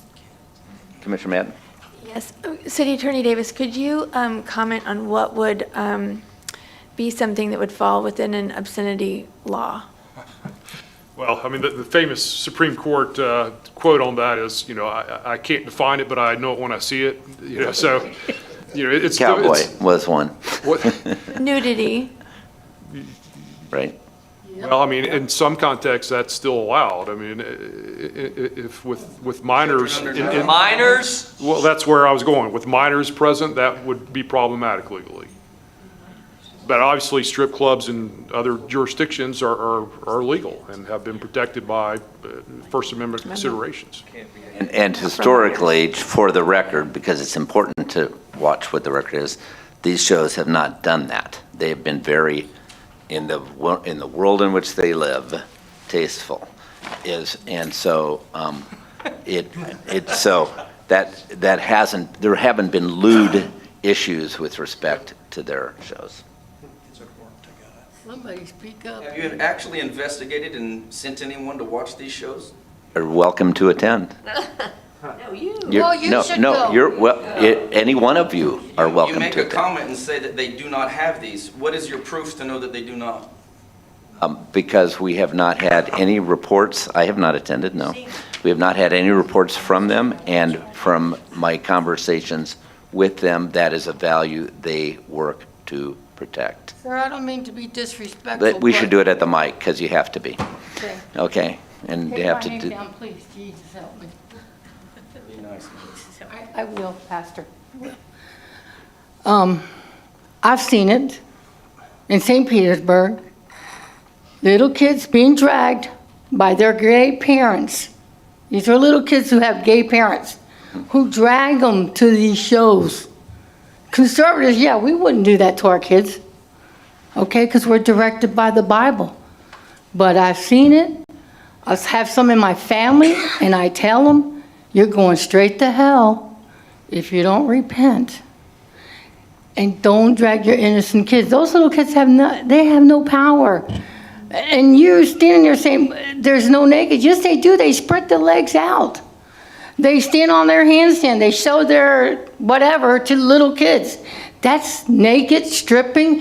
And back in the day, you used to get arrested. That's like we got pedophiles. Right. Pedophiles, we got pedophiles that are in that committee that all they want to do, and this is their slogan, get them while they're 7 or 6, get them while they're 8, because it'll be too late after 8. Now, why do you stand for that? That's all I got to say. I love you all, but I know God, I pray right now, dear Jesus, give them a dream. What's in store if Lakeland doesn't turn around and come back to you? But Father, I pray for every gay parent. I pray for everyone who is doing this act out here, that they will be circumcised in the heart by God, by his finger, and they will turn away from their wicked ways. In Jesus' name I pray. Thank you.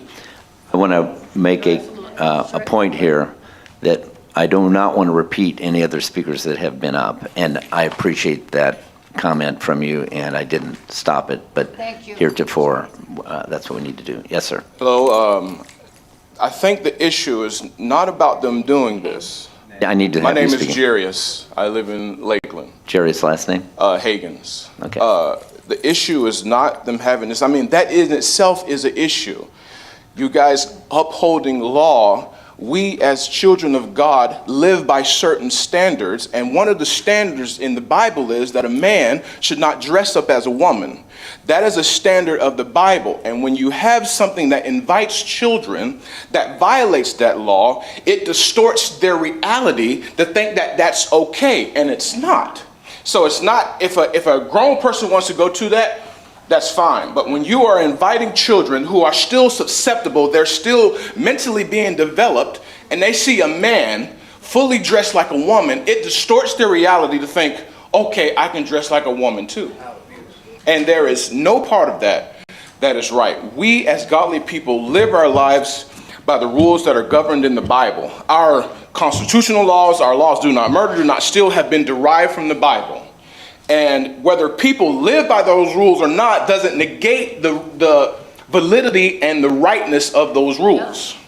And one of those rules is a man should not dress like a woman, and I feel it distorts the reality for a child who is being mentally developed, for them to grow up, and that's the whole purpose of it anyway, for them to grow up and think that it's okay to dress, a man to dress like a woman, and it's not. Thank you. Thank you, sir. Any other comments? No, you can't. You've spoken, sir. No. No. You'll be out of order, and I'd rather not do that. I'm sorry. You're out of order. Sit down, please. No, sir. No, sir. You're out of order. Sit down, please. You can contact me after the meeting. I'll be happy to talk to you. It's right here, Florida State. You're out of order, and when I ask you to be out of order, I expect that same compliance and consideration offered to everyone There's already else. state law on the books. I'll talk to you after the Read meeting. line B, it states it right in there. Okay. We follow state law. Anyone else? Commissioner Reed. Thank you, Mayor. There again, Maybe higher than that state law. Sir, you're out of order. kind of lost my train of thought. But anyway, I know some groups have contacted Brian Hoss and going to have him look into this matter. And I suggest you do the same. If you, that's your next appeal is going to be to your state's attorney in Bartow, Brian Hoss. And I understand there may be a protest as well from the outside, and that's your freedom to do that as well if you so desire.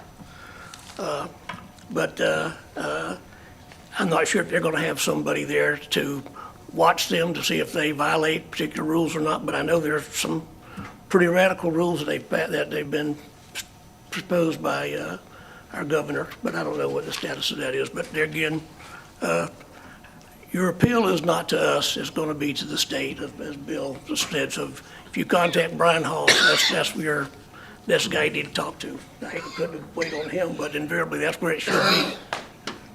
I think and I appreciate those comments, Commissioner Reed. I think the important thing to understand is your values can be shared, our responsibilities are broad. Okay? That's sum and substance from my perspective. And therefore, it's important what we help educate people to do or not do. That's what churches are about. That's what denominations are for, and different belief systems are predicated by what is the standard. And this nation was founded under the Judeo-Christian ethic. But our laws vary greatly from many of the things that we founded this nation under. And so our responsibility as citizens is to be watchmen for that process and to be vigilant about working with the legal constraints that exist. And our responsibility as a commission is to follow the law. All right, commissioners, this is your time to share anything else you'd like to talk about on any other topic. You can talk about on this topic too, but on anything else you'd like to share. Let's start with Commissioner Simmons. I don't have anything to really add. I just want to let the audience know, particularly those who are who have passion for what their cause is, and I agree with what the mayor said. You know, we have laws that we have to abide by, and certainly I thank God for the freedom that we do have to share our opinions publicly. So that's important. Commissioner McCarley. I have a couple things that are not on topic, but just on the topic, because I think it's important to understand the separation of church and state for a reason, and that although we have shared values, this forum and this dais has to be equitable to the entire citizenry that we serve. So whereas I have a set of beliefs that I raised my family within, and I'm a mother and was a single mother for a long time and am very protective, I also understand that when I sit here, that informs my decision making, but it cannot limit it.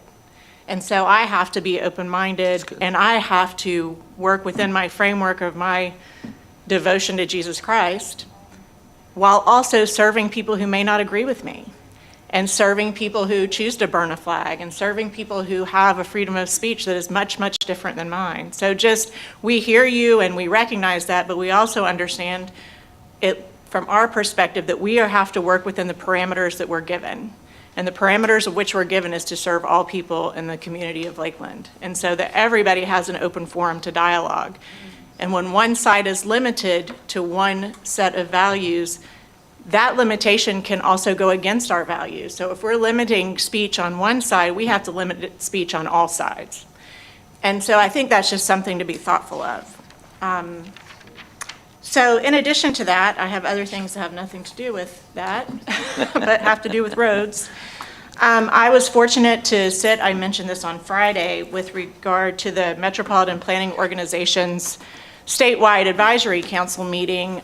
We had it in Orlando on July 28th, and I just wanted to give a quick update on that. One of the great things that I learned in that is they have a best practices session during that statewide meeting where they bring up the best practices around the state of Florida, one of which I wanted to highlight is Smart Florida.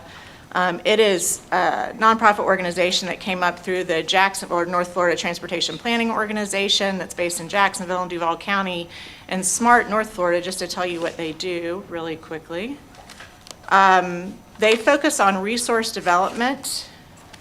I'm clicking on the wrong thing and my phone is ringing at the same time. It looks like about Ridge League of Cities.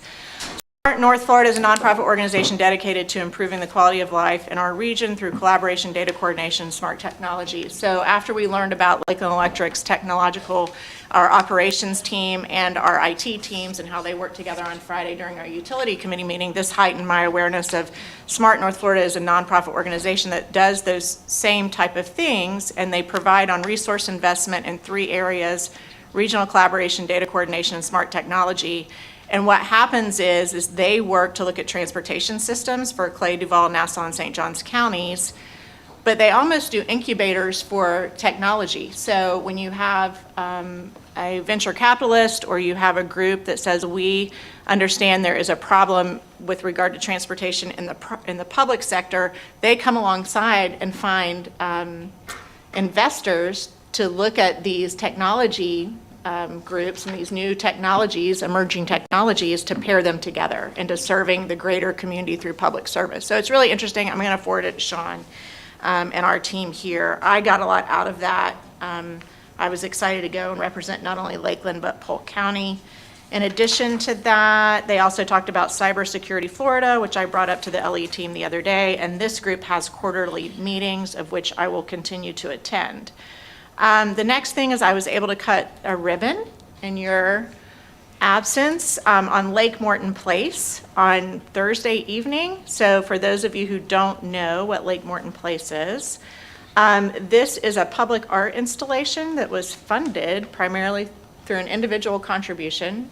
I'm looking at the mayor to confirm that. That's correct. And but in working with partnership with First United Methodist Church and our Parks Department, they created a wonderful art installation that sits right on Lake Morton. It is a concrete, decorative concrete slab that looks like the historic Lake Morton neighborhood, and it has all the streets on it and everything, and then it has art installation that look like chess pieces, but they represent a family, and QR codes, because there is a street light or street sign there that points to all the different art entities throughout Lakeland.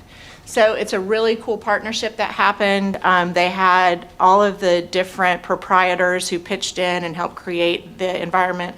We had representation from Polk Arts Alliance and Platform Art and a lot of different groups. So it was a really good evening. It was very hot, but it was great. Thank you. And it was just a nice way to see how communities work together, including churches and arts entities and public citizens, to help fund something that everyone who walks in and around Lake Morton can benefit from and enjoy. So it's a great partnership. It's an original 3P, as my Commissioner Madden friend would like to talk about, public-private partnerships. It's great. So thanks for letting me do that. Thank you for doing it, very much so, and a great recap. Commissioner Madden.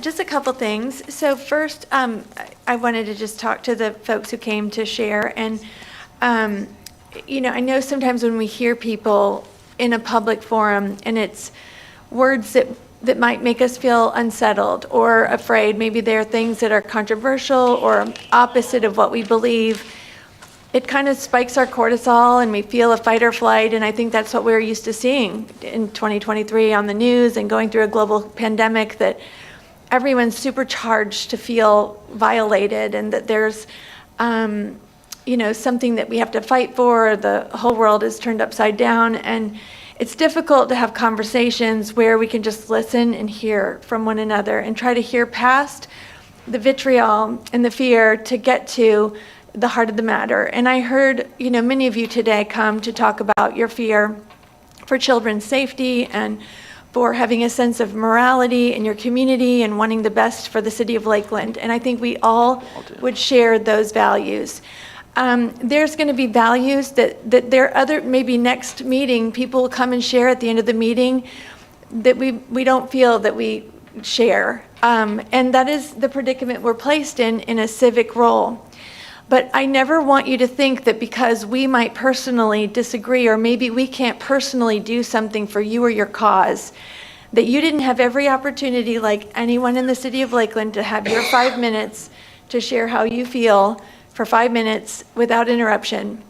And that's what local government is for. And that is your part to play. And I would never want someone to be discouraged by a lack of action.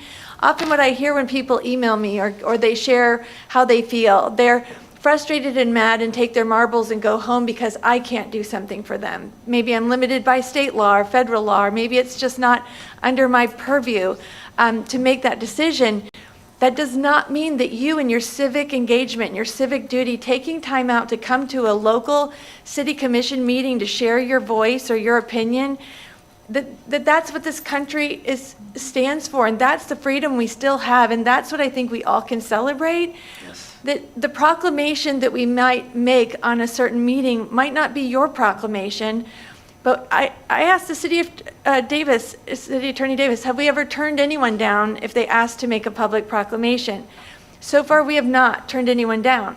And if we begin turning one down, then it might be yours that's turned down next. And in order for your voice to be heard, we've decided in America that we want to have freedom of speech, and we value it so, and we prize it so dearly. So don't get frustrated, anyone out there listening, if you feel like someone's speech is against your speech or against your value. Just keep telling us your value.